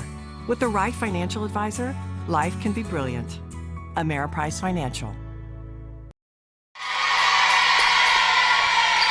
Welcome back into the Martinsburg Fieldhouse. It is Martinsburg welcoming the Musselman-Appleman on our TV 10 showcase. Musselman-Appleman volleyball game of the week. We've been doing them each Tuesday from the beginning of September, and we'll take you right through the end of the regular season. Next week, a home game. It'll be Musselman welcoming Hedgesville to Klein Court. Both teams going underneath the net. High fives before the game. Some last-second words as a team for Musselman. Martinsburg out on the court right now. A longer team meeting than usual for the Musselman-Appleman. Again, I think they want to take full advantage here and spoil a senior night for a lot of girls that they played with in the youth league system, the rec league system, and of course always a rivalry game when you're playing another team from Berkeley County. Yeah, absolutely. And while they have a lot of respect for each other, I'm sure they'd like to put it, dampen their senior night a little bit. That Stinkbug's chasing you around. It is. He is here for the show. Have those all around the station. I wonder if I brought that one with me. Last second rotations being confirmed on both sides. The libero for Musselman tonight, as always, Madigan Faircloth will be in that burgundy jersey. The rest of the Appleman in the grays tonight for Musselman. It'll be, or make that Martinsburg, it'll be Madison Brenniger wearing that number 10 libero jersey. The black with the pink outline. Martinsburg in white tonight. First serve will be for Martinsburg, sending it over to a miss hit, and the first point quickly going to the Martinsburg Bulldogs. They take the 1-0 advantage. That was a great serve by Ashley Wallen. They're going to start to match off. We talked earlier about rotations with their best server up, which is Ashley Wallen, and she'll be setting from the back row. There's another one getting to the back row. Faircloth will sky-high one and then send over a free ball opportunity here that will not even be playable. It goes out of bounds, point Martinsburg, and they take it quick. A 2-0 advantage here in set one. That was a great play by Kiara Anderson there, actually. If you just watch that free ball, where a lot of times they're very anxious to play a free ball because they're easy. It's like a warm-up ball. But she recognized that ball was going to fall out, and she let it drop. Not the way that Musselman wanted to start. The left-handed Wallen on the serve. Just skims over the net. Now ball sent too strong. That one coming off of Danica Faircloth. And that one goes out of bounds. Point Martinsburg 3-0. The Martinsburg advantage here in set number one. Yeah, we have a, looks like an ace to start the game and two unforced errors on the part of Musselman. So the exact thing we said that they wanted to avoid. Again, it'll be Wallen on the serve for Martinsburg. Serving to your right as you're looking at the screen. This one playable. Sadie Wright's going to tip one over, a diving effort. Great job by number 18. That's Andrews. Now a good net play right there was Faircloth. Also right there was Sadie Wright. That's going to drop in. Point Musselman 3-1. They're back within two. Yeah, and that was a great job on the part of Faircloth, reading that set and getting up. And a good swing by Bishop, but Faircloth there got her shoulder straight and kept it in play. First serve of the game for Musselman will be Abigail McCoy, and that one going out of bounds, and a good job keeping it in by number 18. That's Andrews going into the scorer's table, and that one too strong. That'll be out of bounds, point Martinsburg. That was a great hustle play on the part of Musselman. There was a good serve that was shanked, and one that a lot of people may have let go, let that fall dead, that she saved it over there at the score table. Almost got the score table. Yeah, definitely got that front quarter to move a bit, and a great job by Andrews. Now serving will be Haley Rudy for Martinsburg. This one gets to the back line. It was Haley James starting the return. Sadie Wright will send it over. A free ball opportunity and a good opportunity here for Martinsburg. Good job by Hannah Howard on the back line, keeping it alive. And then a miss hit on the back line by the libero. That was Brenniger, and they'll send a free ball over. Set up opportunity here, and Sadie Wright is blocked at the net. Diving in was Hutzler, but not able to keep it airborne, hitting the net. Also Haley James diving in late, but no dice. 5-1. That point going to Martinsburg. Martinsburg playing inspired volleyball right now, off to an early lead. Rudy on the serve. Again, going to the back line. Those staying airborne a little bit longer. Deflected at the net, going out of bounds. Point Musselman. That one at the net was Faith Ketterman sending that one over hard. That was a good job from Faith getting a good hard swing on that. She was there for the block, but the swing was so powerful it just careened it out of bounds. Addison Walker on the serve for Musselman, 5-2. Had Martinsburg advantage early here in set number 1, best of 5 match here at the field house. There's a serve for Walker, a pancake, but they're going to say it hit before Brenniger is able to get her hand underneath, and that'll be an ace for Walker. Point Musselman. That was a great serve by Addison Walker. You could kind of see that ball floating coming at us this way. We will get the perspective of those serves in the float serve from where we're standing. Serve for Walker again. That one dying quickly. A great job on the backside by Brenniger, but sending that one up into what looked like a light. As you see that one, as where Phil and I are standing, we can see that one swaying, and it looked like it came down on the back of another player and didn't realize it was coming back down. That's going to be a point Musselman, 5-4. They're back within 1. Yeah, these are mistakes that Martinsburg is going to want to avoid to stay in this match. Serve again for Walker. Again going to that back line, but too strong, out of play. Serving air for Walker. Point Martinsburg. That was a great eye by Haley Rudy on that after the serve just before that she had kind of sent up to the ceiling. Great eye that serve was deep. This will be Ella Joseph on the serve for Martinsburg. Again, a low, dying serve quickly that Hannah Howard's going to try to get over, and she does. Good job by Howard at the net. Not a whole lot of room to play with. Faircloth sends it up to Bella Hutzler, who sends it over on the set to Hannah Howard, and kill for Hannah Howard. Point Musselman. Yeah, that was a great job from Hannah there. I'm not going to talk about the kill, which clearly was a great job, but she had a set that was extremely tight to the net. And it was just volleyball knowledge and athleticism that allowed her to bump that ball over the way that she did. 6-5. Martinsburg still out ahead by 1. Now a ball sent over to the back line. Good job by the Ketterman to keep it airborne. Now a tip by Hannah Howard. Good defense by Martinsburg. They were right there. And then a miss hit by number 5, Kiera Anderson. That ball going into the net. Point Musselman. We're knotted up at 6 here in set 1. Yeah, and that was unfortunate for Martinsburg that down ball just kind of went into the net. But they're going to have to stay aggressive. Served by Sadie Reich into the back line. Good return for Martinsburg. Good net play by Hannah Howard. And that one, another miss hit going into the net. That one coming off of Ella Joseph. Point Musselman. And they take their first lead of the match so far. 7-6 their lead in set 1. That's 2 balls in a row for Martinsburg, where they had swung at the ball but stayed on their feet, which is referred to as a down ball, and that's done in an attempt to be more conservative. But often we see what ends up happening is it's a mistake anyway. Set here, and that's going to be a kill for Kiera Anderson, finding a gap in that back line. Falls in play. Point Martinsburg, knotted up at 7. Yeah, and back to what I just said a moment ago, there she left her feet. She got on top of the ball. It was able to land, whereas the 2 previous plays, they stayed on their feet and hit the ball into the net. Hustler sets it up to Hannah Howard, going to the back line. Great. A diving effort by Haley Rudy to keep it airborne. Now a free ball over for Musselman. Bit of a miss hit by Ketterman on that back line, but it will be sent over. But too strong out of bounds. That one coming off of Helena Rainey. That'll be a point. Martinsburg, they take the 8-7 lead in set one. What I wanted to see early on when I saw number 2, Gracie Wilt, warming up for Martinsburg, they are running a 6-2 offense and trying to take advantage of Wallen. You see it right there on the front row for Martinsburg. Hannah Howard right at the net, and you saw coming up was Ashley Wallen trying to tip that one over and find a way inbounds over Hannah Howard, but Howard not allowing too much room on that far side from where we're set up. That'll be a point in Musselman. We're tied up at 8.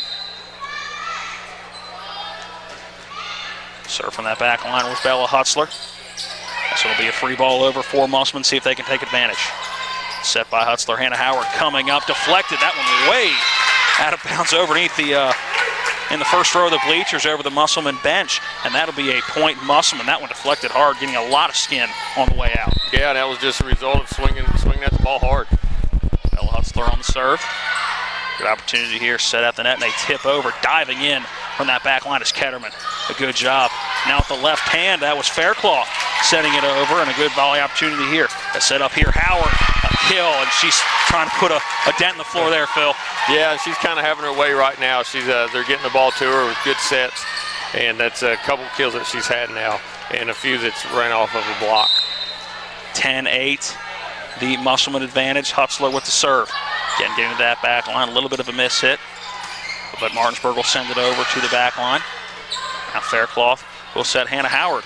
Will send it over, and Joseph will start the return. Free ball over. See what Musselman can do with this opportunity.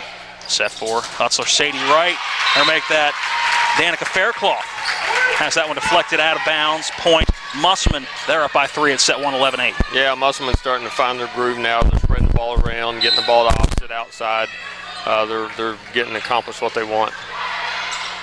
One going into the net, not much that Gracie Wilt could do with that one. A little bit of an overpass right into the net, and that's a point Musselman, 12-8. Yeah, and a lot of this is ran off of the serves from Bella Hutzler back there. That those serves are difficult to pass, and the passes aren't ideal where you can get the ball to Martinsburg's hitters. Set here by Hutzler. Rainey sends it over. That one deflected on the way over, going off of Carly Smith. And dropping that one right next to her right hand on the floor. Point Musselman, they take a 5-point advantage here in set number 1, 13-8. Timeout on the floor. Coach Wallen wants to talk to her team. We'll take the 30-second break as well. Back in 30, it is Musselman 13, Martinsburg 8 in set number 1. This is West Virginia High School Volleyball on TV 10.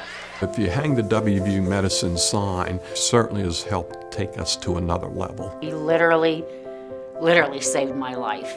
It's just mind-boggling to me that he was able to do what he did. We're able to affect much more of a difference for our patients with these resources. Having people treated locally enhances their overall care. They treat you great, and they're down to earth in the West Virginia way that all West Virginians treat each other. Play volleyball for a loop. Welcome back into the Martinsburg Fieldhouse, 13-8. That Musselman lead here in set number 1. Coach Wallen wanted the timeout after the Dogs jumped out to a quick lead here in set number 1, but it's been pretty much Musselman ever since. Bella Hutzler serving has done a fantastic job, set here by Hutzler, and then that one's going to go sky high, deflecting off of Ella Joseph, and Martinsburg lucky that one was still playable. Now Hannah Howard out the net. That one deflected, hitting the ladder of the official. And that's going to be a point Musselman. Hannah Howard sending that one down hard. Point Musselman, 14-8. Yeah, they're in their groove right now with the serves are causing free balls, and when Martinsburg sends them free balls back over, they're just warm-up balls, and you can kind of see Musselman's taking advantage of every one of them. Hutzler on the serve. That one dying quick, and that's going to be an ace for Hutzler. Diving in, trying to dig that one off the hardwood was Kiera Anderson, but not quite able to keep it airborne enough, going sideways off the dig and the pancake. Point Musselman, 15-8. The Appleman advantage here in set 1. Martinsburg needs to stop the bleeding before this gets out of control quick. Again, Hutzler on the serve, and that'll at least slow the bleeding a little bit as a serving error by Hutzler after she had a couple handfuls of good ones here in set number 1. 15-9. Musselman still out in front by 6. It'll be a serve for Anderson. and Martinsburg. Set here by Hutzler. Hannah Howard at the net. She'll tip that one in, but good defense. Coming in quickly there was Gracie Wilt. That one deflected, hitting the net over. And that'll be a kill for number 5, Kiera Anderson. Actually, I think that was Ashley Wallen on the front row that just swung at that, and I've been paying close attention to her to see they're trying to take advantage of her ability to swing, so they've got another setter in for 3 rotations. They're running a 6-2 offense. That's the first point they've scored from it. This one will be Anderson on the serve. Ketterman will start the return. Hannah Howard to tip over once again. A good job by Wallen being right there. Sending it to the back line. Too strong. That one was Kiera Anderson. Too strong. That'll be a point. Musselman 16-10. They're back out in front by 6. Yeah, and they've got to stay aggressive. It's they've had a few hitting errors too in the front early on in the match, and then that one out there that sailed deep. But again, they're going to have to stay aggressive to win. Hannah Howard on the serve. Bit of an overhit, but definitely playable for Martinsburg. Good deflection at the net. That one by Lena Rainey. And who else up there? That was Faith Ketterman going out of bounds, and good net play up front by Martinsburg as well, just going out of bounds. That'll be a point. Musselman, and they are in control right now here and set one up by 7, 17-10. I think Musselman probably saw the same thing out of rotation. Saw the same thing that we did where they're going to try to get Wallen the ball. That's the whole reason why they're running a 6-2, so they kind of set on that. They sit on that set. Let's say that fast. I was going to say that 3 times fast. Unforced error. And as a coach, does that drive you wild? Yes. When it's an out of rotation, something that's very easily controllable. Ace for Hannah Howard as Ella Joseph misjudged where that one's going to land. Dropped down like she was going to dig that one out, but they couldn't get far enough up. Coming back into the game is Madison Brenniger, the libero. Circle Hannah Howard. That one going to be a serving error for Howard. Point Martinsburg, 19-11. The Appleman up 8. Yeah, and it's they're having they've had a couple serve errors, but if you look at the amount of aces in opposition to serve errors, it kind of justifies the aggressive nature of their serves. Brenniger on the serve for Martinsburg. There's that serve. And Faircloth will start the return. A set here for Ketterman. That one deflected at the net. Looked like it went off of Ella Joseph last with the direction that it came, and that'll be a point. Musselman, a 22-11. Yeah, Musselman's having their way with both outsides, actually. Hannah Howard and Faith Ketterman doing a really good job. Madigan Faircloth on the serve. That one dying quickly right at the net. And Martinsburg lucky to get that one over. Now a set. Sadie Wright will send him to the back line. A good dig by Kiera Anderson. That one out of bounds, overhit. Point Musselman, 21-11. Yeah, I think a little miscommunication there, and it's something new for Musselman to have someone setting other than Wallen. And right now Gracie Wilt is setting, so that was a ball that was played, probably shouldn't have been played, but played by the outside Avery Bishop. Out of bounds on the hit, looked like it was Gracie Wilt. And a good eye by the far side of Musselman to watch that one go out, 22-11. They're now doubled up on Martinsburg here in set number 1. Again, it is Faircloth on the serve. A set here, and a great job by Faircloth keeping that one airborne on the back line. Another good opportunity here. Call at the net, point. Martinsburg, what did you see there, Phil? I think she called Sadie Wright in the net on that. I see the net bouncing. Can't tell from here who it was, but Renee was right on top of it down there. And we've had some unique broadcasting positions this year, and this one, I gotta say, it's one of my favorites so far. Yeah, it's a good. You can kind of still see the distance from the net. That's why you like to watch it from the side, so you can see how close the ball is to the net. But you can also see the serves and some of the float on the ball. What a shot by Sadie Wright that you just missed there. And a perfect view for that. A kill by Sadie Wright coming right at us. Point Musselman, 23-12. They're within 2 of taking set 1 and taking it in dominant fashion. It'll be Abigail McCoy now on to serve for Musselman. Gets through that back line, playable for Martinsburg. At the net, deflected, and now playable for the Appleman. Set up here, Ketterman has hers deflected, and that'll drop in. Thought it was going to be a pancake opportunity for number 7, Avery Bishop. Not quite able to keep it airborne, bounced on the hardwood. That'll be a point. Musselman now just 1 point away from taking set 1. It's 24-12. McCoy again on the serve for the Appleman. That was another great shot by Ketterman there. This one's going to be a free ball over, see if Musselman can take advantage. They'll send it over to Ketterman. That one hitting the net on the way over, and I think that messed up the return for Martinsburg. Set one will go to Musselman, 25-12 the score. Let's take a 90-second break. When we come back, we'll get analysis from set number one and set you up for set number two. Again, the final score in set one, 25-12, Musselman. We're back in 90 seconds. This is West Virginia High School Volleyball on TV 10.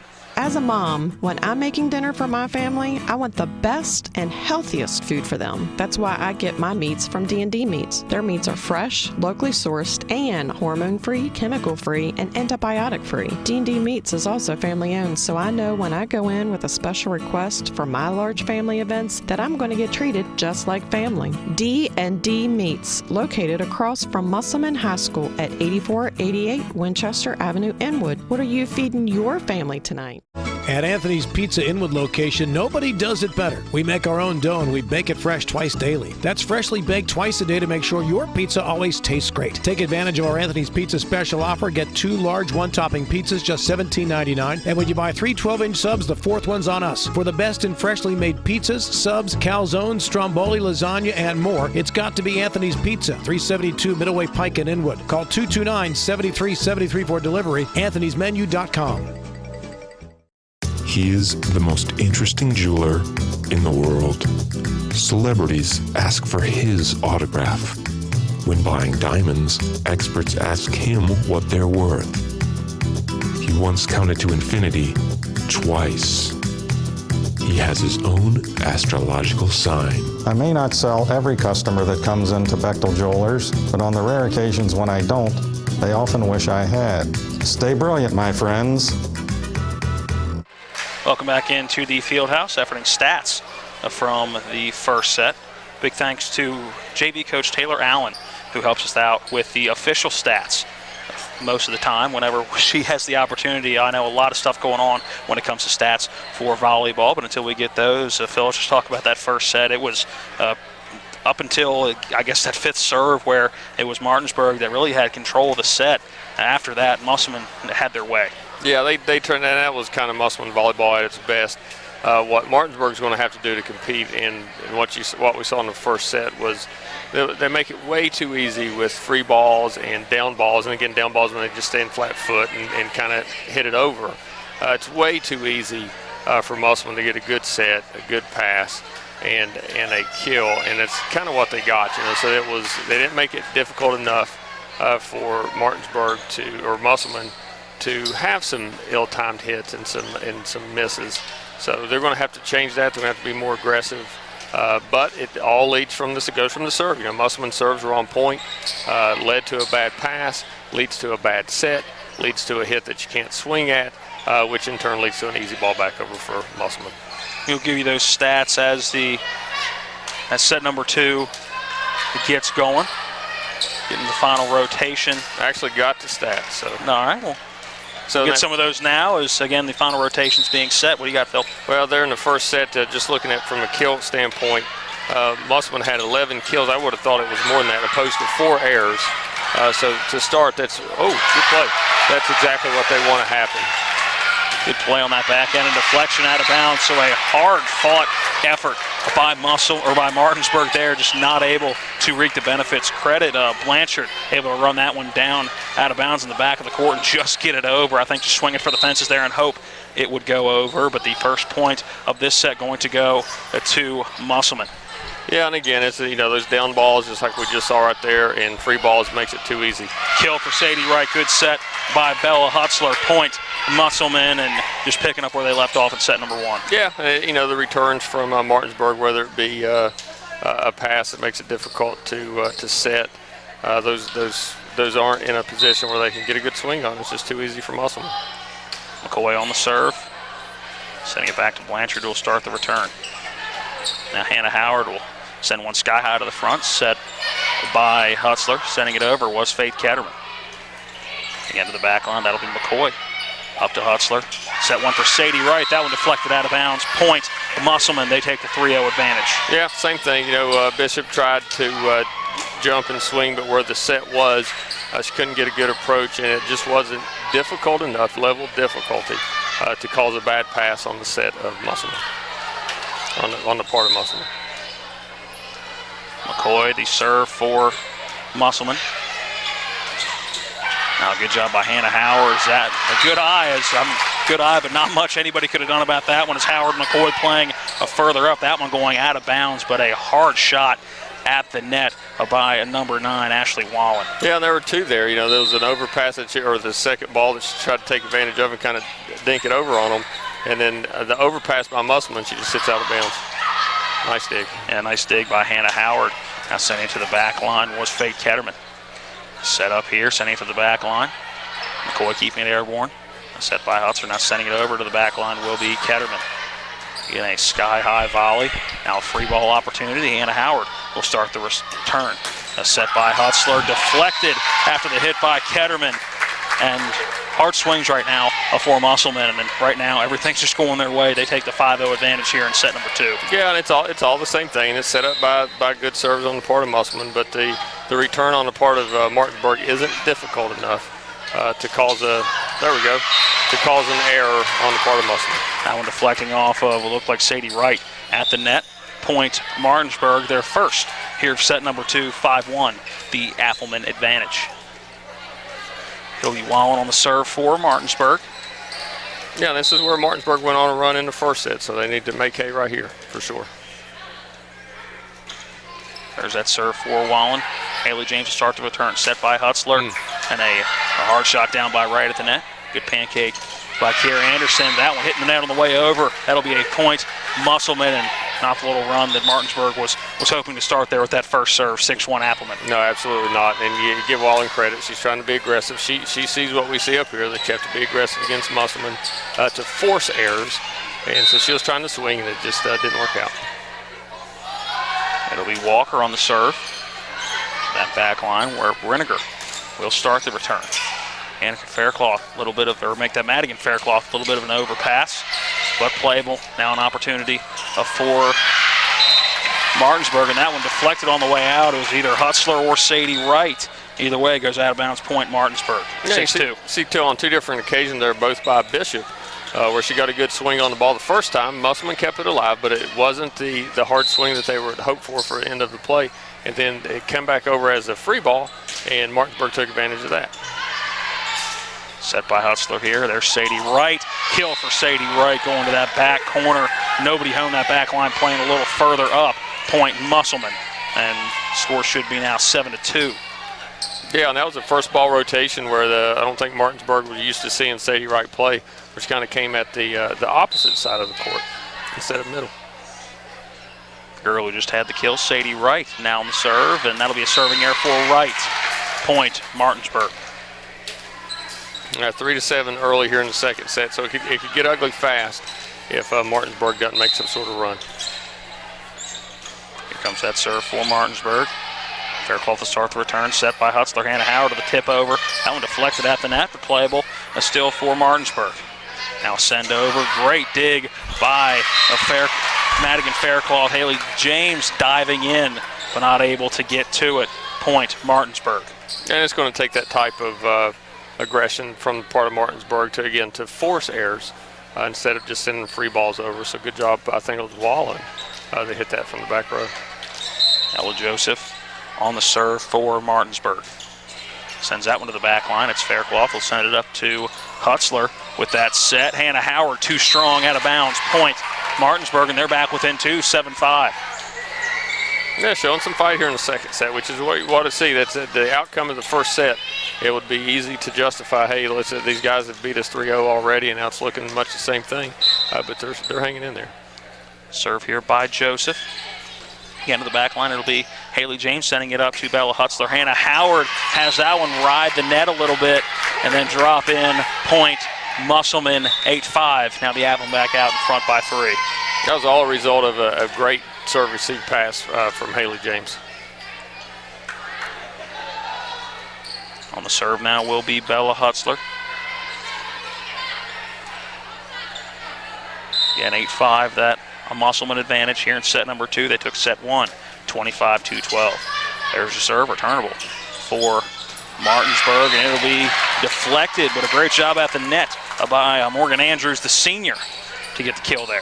That was a great job by Morgan Andrews, and that's the first time I can recall that they were able to get her involved at that opposite position. You have to have a good pass in order to be able to set opposite, and that was one of the first times that she's been involved. They'll need her involved to stay competitive. 8-6, that Musselman advantage. A set from Hutzler to Hannah Howard, and just a misplay on that back line by number 3, Haley Rudy. Goes off her out of bounds, point Musselman, 9-6, that Lady Affelman advantage. Yeah, it looked like the initial swing, it either grabbed a hand or a net and took it off path, and Haley Rudy wasn't ready for it after its course was diverted. Here comes the serve for Howard, low line drive, an overpass that extending forward was Danica Faircloth. A little out of position to make that play, but just try to get a hand on it, as it would have been an inadvertent point for Musselman or for Martinsburg. And just a play that you want to scratch off all the way around for both teams. Yeah, I think she wants that one back. I think her intent was to jump up and get a good shot at it, but it was too far behind her. Ketterman will send it over. A free ball opportunity here for Martinsburg, and they will take advantage. Hutzler dropped in for the dig to keep it alive, but it goes off of her left arm out of bounds. Point Martinsburg, they're back within 1, 9-8. Yeah, again, I'll start with the free ball, and the pass allowed Wallen to take her pick at who she wanted to set. So she set middle there and spread the ball around a little bit. Serve upcoming for Kiera Anderson. Here comes that serve from Anderson. Hannah Howard with the miss hit, sending it back in was Faircloth. And now the other Faircloth, Madigan, will send a free ball over, and not played well by Martinsburg, and a little miscommunication between Avery Bishop and Ella Joseph. And that'll be a point. Musselman was a good opportunity for Martinsburg to tie this one up at 9. Instead, it'll be 10-9. That Affelman advantage. A serve by Madigan Faircloth. A good dig by Blanchard, as that one will drop in. Point Musselman, 11-8. Yeah, and those would come back to bite you, back to the previous play where Musselman had given them a free ball and Martinsburg just didn't take advantage of it. And that's kind of the difference we're seeing right now, where Musselman is taking advantage of the opportunities they're given. Sometimes Martinsburg is not. Set here at the net. Sending it over was Carly Smith. A great job by Sadie right at the net to send it right back over. Point Musselman, 12-8. Yeah, Musselman was ready for that. I don't know if it was in the transition of Smith or what, but they could tell right off the bat that that's where they were going with the ball. A push over, and Faircloth right there. Hutzler with the set and hit out of bounds. Just a miss hit by Danica Faircloth. Point Martinsburg. They're back within 3, 12-9.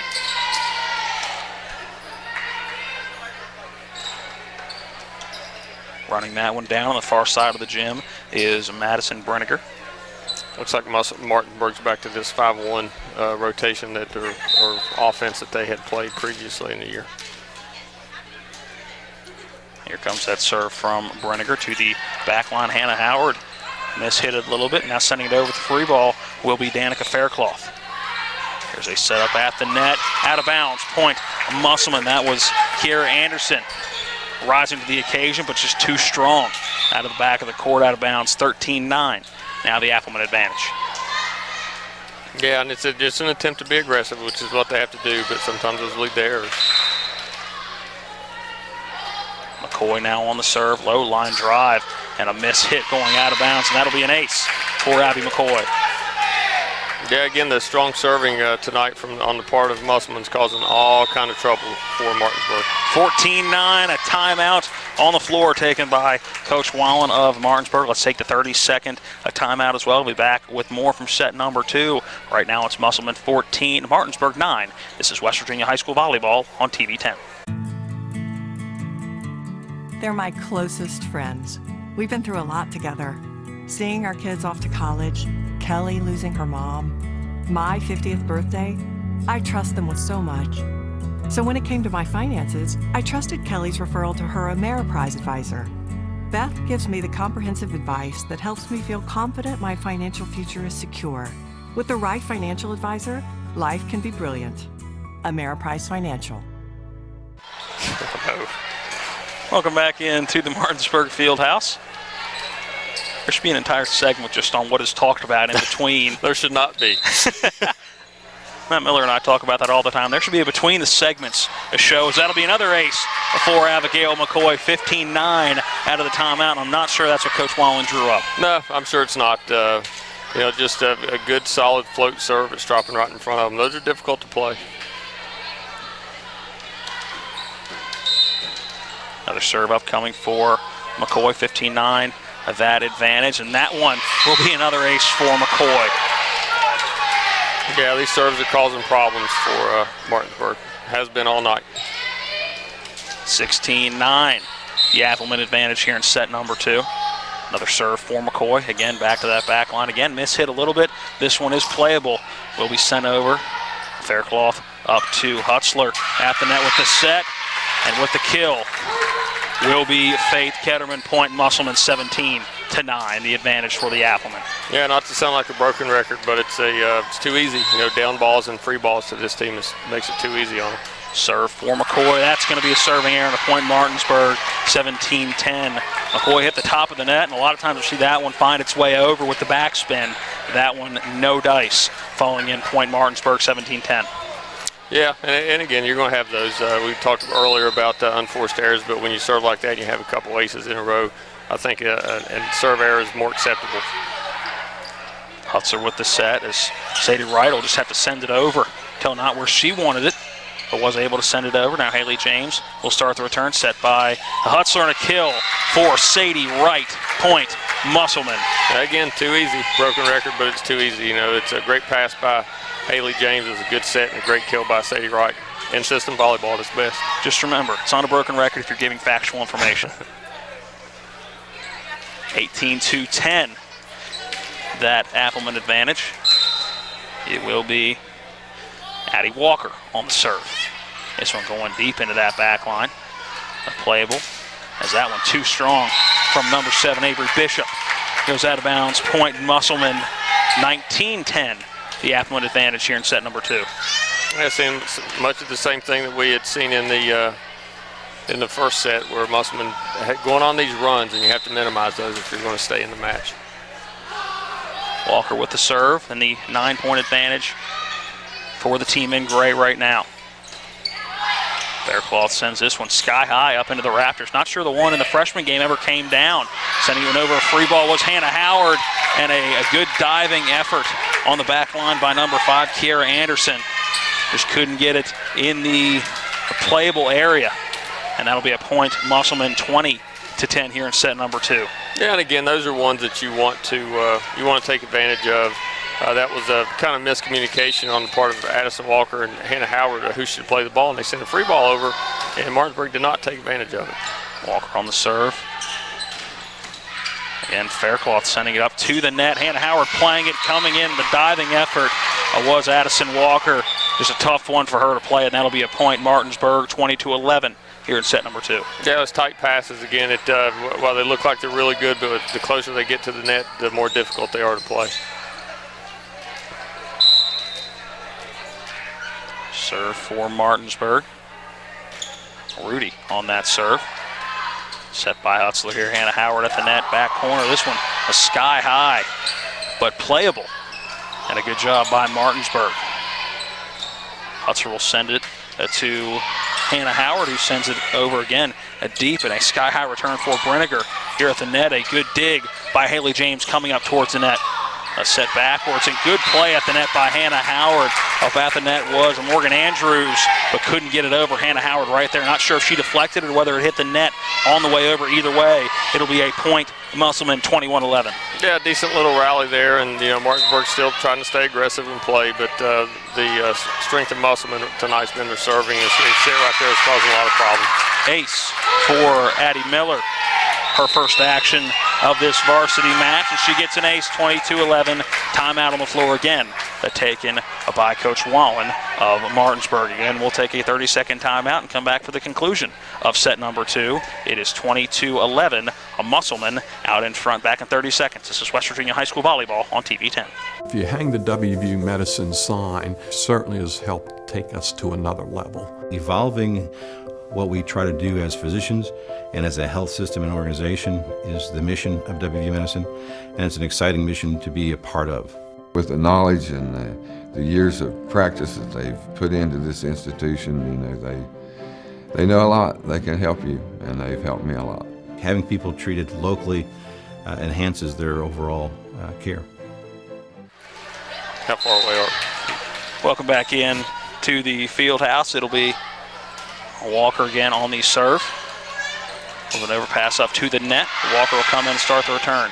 Hutzler with the set. A two Rainey at the net and just whiffed on that one as she may have got a fingertip on it, but not much.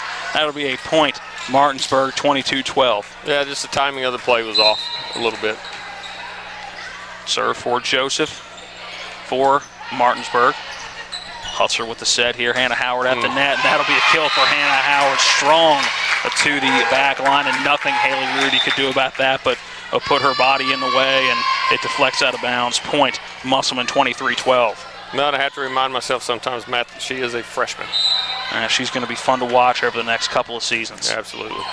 Serve for Hutzler, and that'll be an ace for Bella Hutzler to get Musselman their 24th point of set number 2. And this one has the ability to finish the exact same way that set number 1 finished. The final on that one was 25-12 with the serve here for Hutzler. Serving error will not end the same way as it is now 24-13. But odds are it'll end in the same ballpark. Yeah, I think there's something to be said about getting an ace to finish a set. Every kid likes to do that. I think Bella just tried to be a little bit overly aggressive. Bella's a terrific server. Hutzler with make that Ketterman with the dig. Now sent over Rainey. Now Hutzler with the set. Hannah Howard will get the kill as it rode the net about halfway down, deflected in. Point, Musselman 25-13 will be your final in set number 2. We'll take a 90-second break. When we come back, we will have stats from set number 2 and get you ready for set number 3 and what could be a deciding set here from the Martinsburg Fieldhouse. It has been a Musselman in the first 2, 25-12, and then set 2, 25-13 in 2 straight sets. We are back in 90 seconds. This is West Virginia High School Volleyball on TV 10. As a mom, when I'm making dinner for my family, I want the best and healthiest food for them. That's why I get my meats from D&D Meats. Their meats are fresh, locally sourced, and hormone-free, chemical-free, and antibiotic-free. D&D Meats is also family-owned, so I know when I go in with a special request for my large family events that I'm going to get treated just like family. D&D Meats, located across from Musselman High School at 8488 Winchester Avenue, Inwood. What are you feeding your family tonight? Hi, this is Eric from Hagerstown Ford. I keep telling you that Hagerstown Ford has completely changed the car buying experience forever. And with a return policy easier than Walmart, Hagerstown Ford has a goal to deliver 350 cars and trucks per month. And when I say deliver, I mean deliver to you, where you are, just like Amazon does.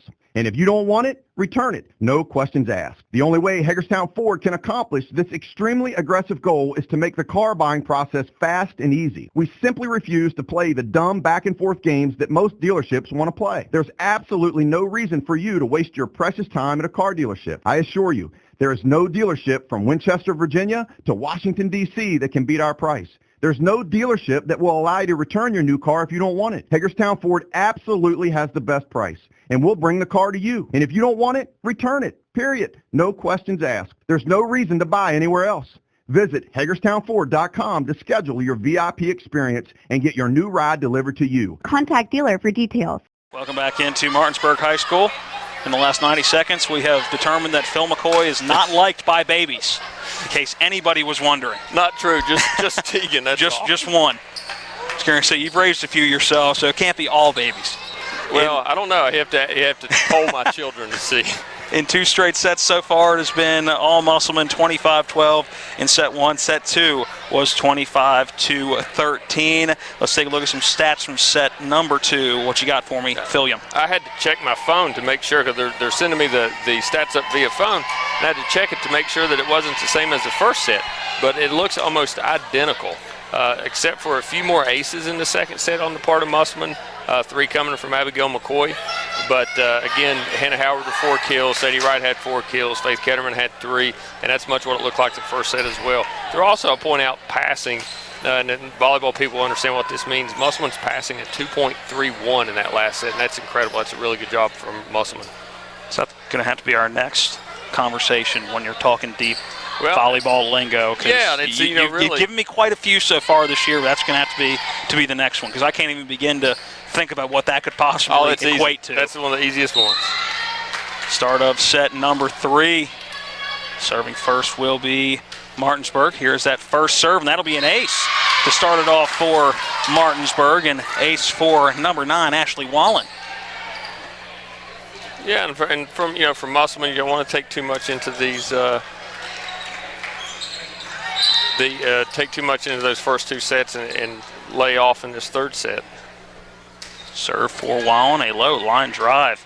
Started on the relay as Sadie Wright will send a free ball over, playable, and now another one sent over. Wright will start the return. A set by Hutzler, and Ketterman sending it hard to the back line. Kiera Anderson right there. A set backwards now, free ball over. Hannah Howard will start the return, set by Hutzler. That one deflected out of bounds. That'll be a point Musselman. Right there was Danica Faircloth. Yeah, and while it wasn't a bad 2 rotations for Wallen, I think with her being probably their best server, most consistent server, you want to get more than 1 point out of it. Abby McCoy on the serve for Musselman. We are tied up at 1 here in the set number 3, and that'll be another ace for McCoy. Yeah, and they're going to stop Martinsburg want to stop this early. They don't want the aces to start early in this 3rd set. 2-1 Musselman, another serve for McCoy. This one a good dig by Brenniger. Now a free ball over. Hannah Howard will start the return. A set by Hutzler. Sadie Wright sending it over. Great diving. The effort by Wallen. Another set here by Hutzler. Ketterman right there. And a great diving effort by Anderson. And now sent over to Hannah Howard. Once again, will start the return. A set by Hutzler. That one deflected on the way out, but Sadie Wright sending that one down hard. Not sure if that would have landed inbounds regardless, but either way, it'll be a point Musselman 3-1. Athelman out in front here in set number 3. Good effort on the part of Martinsburg by keeping those alive, but again, they're good shot there. There are 3 balls that Musselman's taking advantage of. Good shot there by Morgan Andrews. It's not often that they've been able to get her involved tonight. That was a good swing. And that one going hard off McCoy, out of bounds. Hannah Howard not able to run it down. 3-2, the Athelman advantage is 1. And it'll be Haley Rudy, the senior, on the serve. Back to Faircloth, set for Hutzler. Deflected at the net, now sent over by Ketterman after the first attempt. By Wright was blocked, and that one sent over on the far side by Andrews. Point Martinsburg. We're tied up at 3 here in set number 3. Threes are wild. Yeah, trying to get, again, Andrews involved, and it seems to me anyway, without looking at a stat sheet, that when she's involved, they have more success. Rudy again on the serve.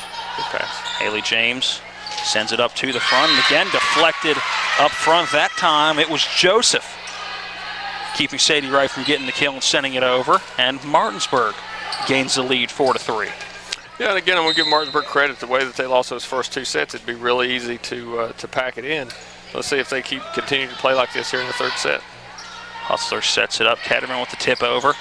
Coming in, a good job by Wallen.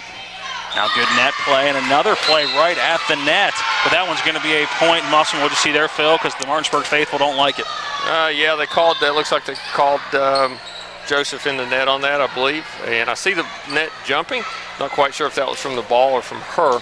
But again, the down official right there on the net, so I'm sure she got a good look at it. Serve for Walker into the net, and that'll be a point Martinsburg. Hanging around here early in the 3rd set, so I've seen it happen before where someone has gone down 2 sets and come back to make a match of it. Serve for Joseph. James will start the return, set for Hutzler. At the net is Sadie Wright. Wright is going to get the kill on that one. Point Musselman. Super job on the part of Haley James. That was a good serve. Haley was able to complete a 3 pass on that. We'll talk about that in a little bit, but Musselman took advantage of it. Sadie Wright on the serve for the Athelman. Set at the net and deflected on the way back over, and that'll be a point Martinsburg. Sending it over was Andrews. Deflected by, I believe it's Danica Fair, and make that a Rainey out of bounds as she brought it back over the net, rode the net a little bit on the way down, and then went out of bounds. 6-5, that Martinsburg advantage. Hannah Howard going to send that one down deflected, and that's going to be a double hit up front by Carly Smith. Has just hit that one into the net right back to herself. Point Musselman 6-6. Yeah, just a little bit too much to deal with. The power of Howard was a little bit too much to deal with. Bella Hutzler on the serve. That one dying right as it got to the back line. Here is the set deflected at the net by Rainey. Also up there was Danica Faircloth. That one going to go out of bounds on the return. Point Musselman. They take the 1-point advantage, 7-6 here in set number 3. Good job on the part of Musselman's front row there. That was another 3-pass on the part of Martinsburg that they were unable to take advantage of. A little bit of an overpass, but a miss hit by Rainey up at the net, a mistimed jump, and it ended up sending that one right back into the net. Also right at the net was Carly Smith on that front line for Martinsburg, 7-7. Yeah, and that's one you hate to give up if you're Musselman on an overpass. That should have been an easy point. Kiera Anderson on the serve for Martinsburg. Madigan Faircloth. Pass to Hutzler. Now a tip over for Hannah Howard. Martinsburg right there. Back to that back line again. Hutzler with the set. Sending it to that back line and able to keep it alive somehow was Anderson, but then not able to get it over was Abby Rohrball. And that'll be a point Musselman. They take the lead again, 8-7. Yeah, it was created by a good hard swing by Faircloth. Martinsburg tried to play it, but again, it was out of system volleyball. Serve for Hannah Howard. Howard, a low line drive serve, the aggressive serve that we're used to with Musselman, and then not a chance there for Martinsburg, as right up on the net was Alina Rainey and Danica Faircloth, and didn't have enough muster to get over, but even if it did, those two were going to be right there at the net, point Musselman. Yeah, and again, that was led to by the serve. Serve caused a bad pass, which was set wasn't perfect. Set by Hutzler, and that one deflected out of bounds, point Musselman. That one was sent over by Faith Ketterman. 10-7 now, the Appleman advantage. Yeah, the exact opposite on the other side of the court there with another good 3-pass, good set, and a good swing. Hannah Howard on the serve. 3-point advantage here in set number 3, 10-7. Diving effort by Anderson, then good net play. Martinsburg's got to get it over, and Rainey will send it to the back line. Anderson able to run it down and keep it alive. Now sending it over is Rohrball. Set here by Hutzler. And a ball sent down hard by Danica Faircloth, but playable for Martinsburg, and they're able to get it over. Set by Hutzler.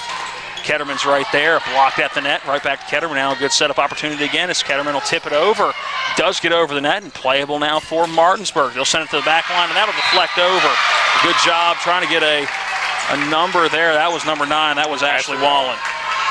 Yeah, and a good job on both parts. Both of those teams were playing some out of system volleyball, and they kept the ball alive and finally got a chance for Wallen to get a swing at one. 10-8 Musselman. Serve will be from Addison Brenniger.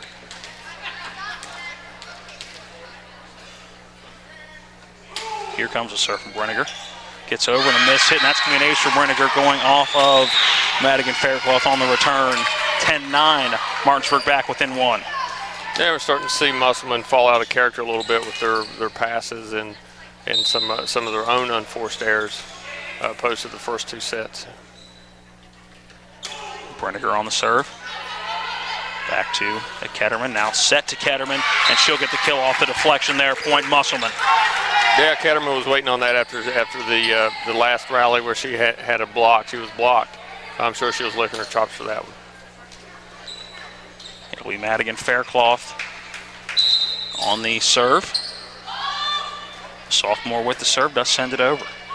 Goes Blanchard on the return, now deflection at the net. And that'll be a point Musselman as it falls down on the Martinsburg side of the court. 12-9, that Appleman advantage. Yeah, Wallen doing what she was attempting to do since she's on the front row running a 5-1.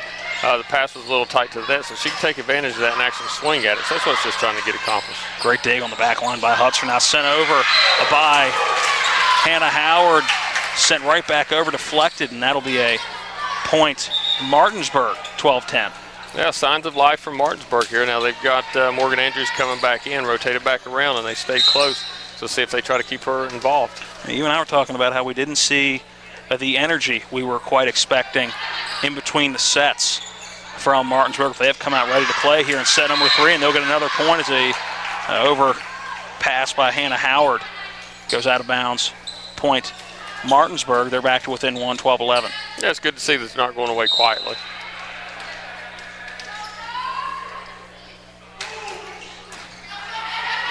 Set here for Hutzler. It'll go to Sadie Wright. That one deflected at the net by Carly Smith. Sends it right back over on the tip. And we're tied up at 12. Oh, yeah, Ella Joseph got up good on it. She read that set, and she was there waiting on Wright when she took a swing. Good block at the net by Carly Smith. Serve was by Ashley Wallen. Set here to Hutzler. Ketterman has her shot blocked at the net, and that'll be a point Martinsburg, and they regain the lead 13-12. Right now, that front line doing a lot of damage for Martinsburg. Really, no net play has been able to get over for the Applemen. Yeah, the first 2 sets that we had seen that sometimes some of these swings from Musselman were uncontested. Good eye, Faith Ketterman, uncontested, but here in the last few rotations, they've gotten out there and got up and contested some of these swings. Yeah, serving there for Ashley Wallen, the junior. That'll tie things back up at lucky number 13. Coming in to serve is Abby McCoy. There's that serve for McCoy, and that'll be an ace for McCoy. And off the hand, I wasn't sure that one was getting over. It just did skim the net on the way over and drop right in front of Kiera Anderson. No contact made, and that's a ace the old-fashioned way for McCoy. Yeah, and what the Martinsburg can't have right now is a few aces in a row. And there's good net play by the Applemen, similar to what we were just talking about with the front line of Martinsburg. Good job by Sadie Wright blocking that one at the net, and that'll be a point Musselman. They're up by 2, 15-13. Served by McCoy, hitting the net on the way over. Good pancake by Kiera Anderson to keep it alive. Set by Hutzler. Ketterman with the tip over, but playable. Good read by Martinsburg. Back to the back line, McCoy. Pass up to Hutzler, who sets it for Sadie Wright. And a diving effort on the back line by Anderson and Brenniger. Neither one able to keep it airborne, hitting the hardwood. Point Musselman 16-13. They're back out to a 3-point lead. Yeah, Musselman's kind of getting back to what they were the first 2 sets of good serves, leading to free balls, down balls, and then Musselman taking advantage of those. Serve for McCoy. Anderson on the return. Hannah Howard sending one sky high, hitting the Raptors, and nothing McCoy could do about that one. She was about in the paint of the basketball court here at the field house and had to hook a 180 and come back into the in-play part of the court here for the volleyball court. That was not much you could do about that. No, not much you could do about that, but that was, I'm going to give credit to Kiera Anderson. That was a terrific dig on a good swing on the part of Musselman. But that 3 pass from Kiera Anderson is what led to that swing. Send over Hannah Howard. Pass up to Hutzler. Ketterman at the net. That one deflected out of bounds. Point Musselman. That one going off of one of 2 Bulldogs up front. It was either Andrews or Ella Joseph. Either way, going out of bounds on the far side of the court. Point Musselman, 17-14. That Appleman advantage. Yeah, it's a tale of 2 teams. On one side, you saw a flat-footed down ball from the back row, but on the other, where they got a decent pass and took advantage of an opportunity to get a good swing on it. Walker on the service, serving air into the net. And the Dogs sticking around. Still within 2 at 17-15. It's Joseph on the serve. Haley James will start the return. Now Sadie Wright sends a free ball over. See what Martinsburg can do with it. A back set and deflected right at the net by Hannah Howard. You don't often think of Howard as at 5'7" as one that's going to be at presence at the net, but we see the vertical that Howard has, and it gives her that opportunity almost every time she's up there. She can jump through the roof, and she gets there quick. 18-15. The advantage for Musselman. That serve came from Sadie Wright. Good job by Rudy to keep it playable. And now at the net, it's Kiera Anderson sending it over, going off Rainey, and that'll be a point. Martinsburg, 18-16. They're within 2. That was a great pass by Haley Rudy. It was a good serve, and she had a great pass on it. And credit to Kiera Anderson, who you know she loves to swing, but she saw an opportunity to tip one over and took advantage of it. Set here for Hutzler. Hannah Howard there. Kill for Hannah Howard, and that's just too easy. Yeah, just, 3 pass, and we keep talking about numbering these passes. I'll try to do it real quick. 3 pass would be where the setter has an opportunity to set all 3 front row players. 2 pass, of course, would be she only has an opportunity to set 2 front row players, and of course a 1 would only be 1 player. Hutzer on the serve. A 19-16 advantage and a block at the net. Again, right there is Rainey and Danica Faircloth. Not sure if that one's going to get over regardless, but again, they're right there. Wasn't going to go far if it did. 2016, that Musselman advantage here in set number 3, timeout by Coach Wallen on the floor. We're going to take this opportunity to once again thank our sponsors of Musselman Volleyball, the Emerius Group and Ameriprise Financial Services, Phil McCoy and John Everson.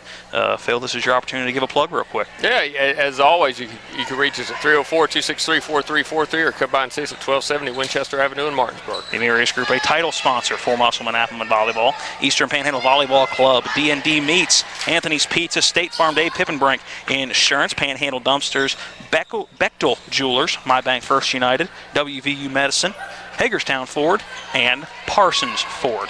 Out of the timeout, Bella Hutzler will serve for Musselman. 2016, that Appleman advantage, looking to take it in 3 straight sets. Deflection at the net, but out of bounds. Point, Martinsburg. Yeah, another good job by Anderson there with a good swing. She took advantage of a good, Wallen took advantage of a good pass. Anderson took advantage of a good set. It'll be Anderson on the serve, trying to keep the Dogs in it. Not a whole lot of wiggle room left in this one. Faircloth with the pass up to Hutzler. Hutzler sets it to Hannah Howard, and then a great pancake to keep it alive by Danica Faircloth on a diving effort.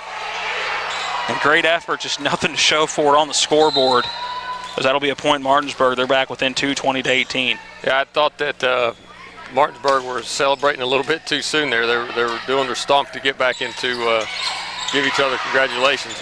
Oh, good job. And good job. Hannah Howard looked primed for the kill there, but right at the net, coming over quick, was Ashley Wallen to send it back the other way. Good block at the net. And Martinsburg back within 1, 22-19. A lot of experience being shown on the part of Ashley Wallen there, where she had recognized the overpass, recognized who was in front of her, and recognized that she was going to jump up and swing at that. And in retaliation, she was there for the block. Anderson on the serve, and she knew she didn't like that one immediately off the serve. You could hear it as soon as she let that one go. Serving air, point Musselman, a 21-19. Hannah Howard now on the serve for the Lady Appleman.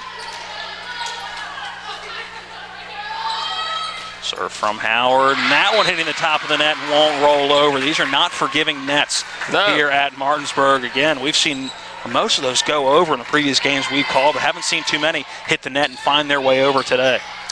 Now here with a one-point match, you see Wallen in the front row, and she's got Joseph and as well as Rohrbar to get the ball to. So they're going to have to make hay with the 2 that they have up there. Set by Hutzler. Ketterman there, deflected. Hannah Howard will run it down. Now Danica Faircloth will send a free ball over.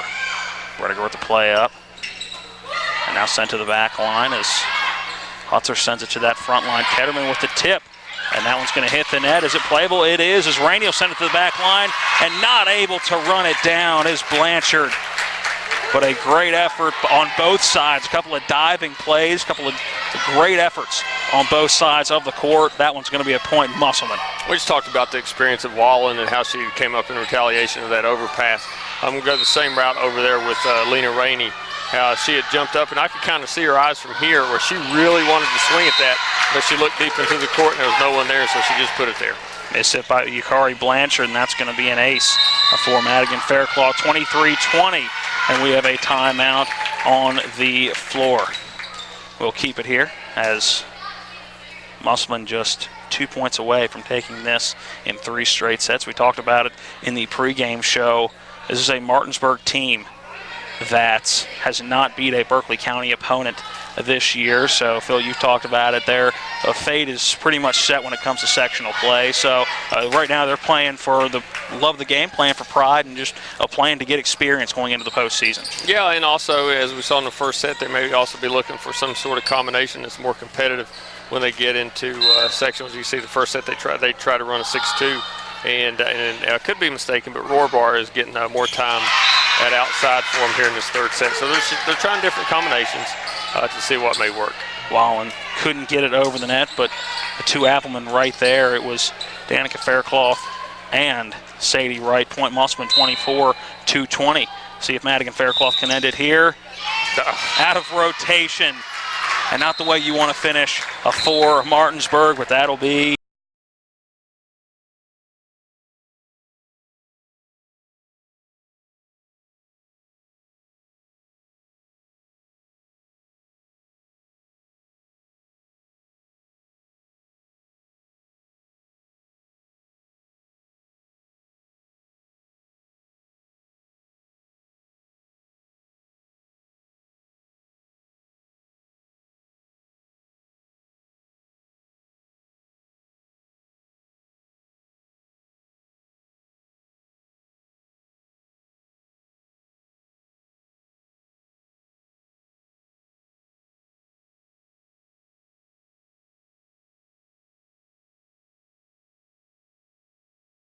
Let's talk trash, because when it comes to trash, you have options. Panhandle Dumpsters is a local family-owned garbage hauling company serving both residential and commercial customers with weekly trash pickup, dumpster service, yard waste pickup, and bulk pickups too. Panhandle Dumpsters will give you a free trash can and provide curbside service for just $23 a month. Panhandle Dumpsters features a fleet of quieter, eco-friendly garbage trucks, thereby reducing the noise usually associated with pickup. Switch now and save up to 30%. Call 833-DUMP-STR, panhandledumpsters.com. Maytag knows extra dirty clothes need extra cleaning power. That's why the power of the extra power button makes Maytag extra powerful. Wow, dirt doesn't stand a chance against this kind of power. Get a load of this. That laundry is stacked. Not bad, huh? The Maytag extra power button. More muscle to tackle the tough jobs. They're my closest friends. We've been through a lot together.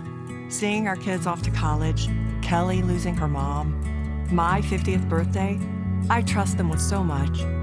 So when it came to my finances, I trusted Kelly's referral to her Ameriprise advisor. Beth gives me the comprehensive advice that helps me feel confident my financial future is secure. With the right financial advisor, life can be brilliant. Ameriprise Financial. If you hang the WVU Medicine sign, certainly has helped take us to another level. He literally saved my life.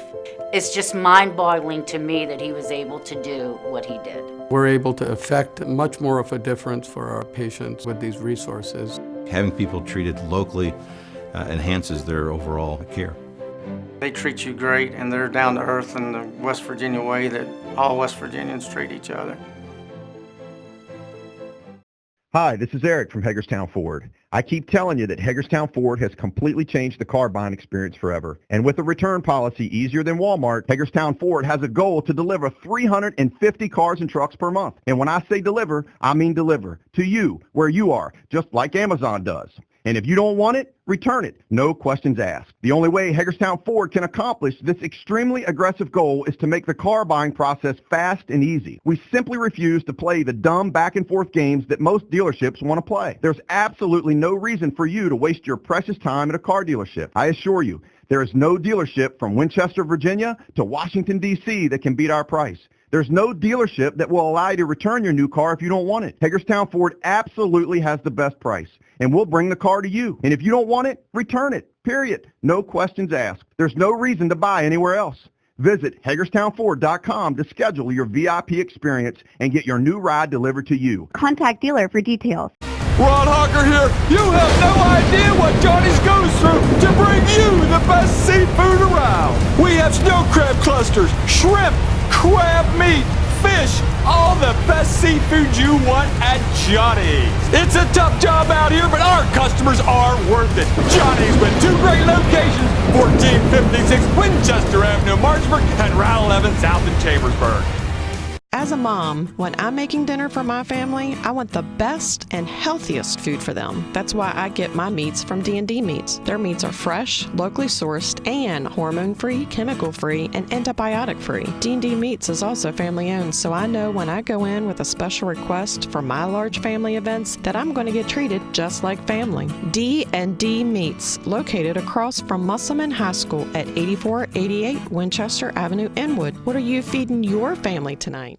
At Anthony's Pizza Inwood location, nobody does it better. We make our own dough and we bake it fresh twice daily. That's freshly baked twice a day to make sure your pizza always tastes great. Take advantage of our Anthony's Pizza special offer. Get 2 large one-topping pizzas, just $17.99. And when you buy 3 12-inch subs, the 4th one's on us. For the best in freshly made pizzas, subs, calzones, stromboli, lasagna, and more, it's got to be Anthony's Pizza, 372 Middleway Pike in Inwood. Call 229-7373 for delivery, anthonysmenu.com. He is the most interesting jeweler in the world. Celebrities ask for his autograph. When buying diamonds, experts ask him what they're worth. He once counted to infinity twice. He has his own astrological sign. I may not sell every customer that comes into Bechtel Jewelers, but on the rare occasions when I don't, they often wish I had. Stay brilliant, my friends. Hi, this is Eric from Hagerstown Ford. I keep telling you that Hagerstown Ford has completely changed the car buying experience forever. And with a return policy easier than Walmart, Hagerstown Ford has a goal to deliver 350 cars and trucks per month. And when I say deliver, I mean deliver to you, where you are, just like Amazon does. And if you don't want it, return it. No questions asked. The only way Hagerstown Ford can accomplish this extremely aggressive goal is to make the car buying process fast and easy. We simply refuse to play the dumb back and forth games that most dealerships want to play. There's absolutely no reason for you to waste your precious time at a car dealership. I assure you, there is no dealership from Winchester, Virginia to Washington, D.C. that can beat our price. There's no dealership that will allow you to return your new car if you don't want it. Hagerstown Ford absolutely has the best price, and we'll bring the car to you. And if you don't want it, return it, period. No questions asked. There's no reason to buy anywhere else. Visit HagerstownFord.com to schedule your VIP experience and get your new ride delivered to you. Contact dealer for details.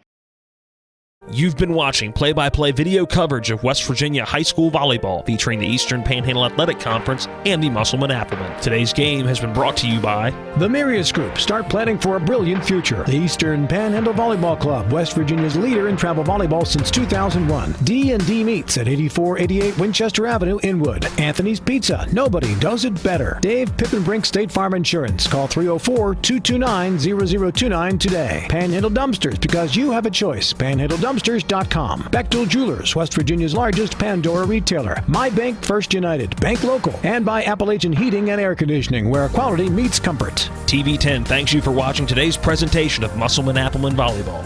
All rights reserved.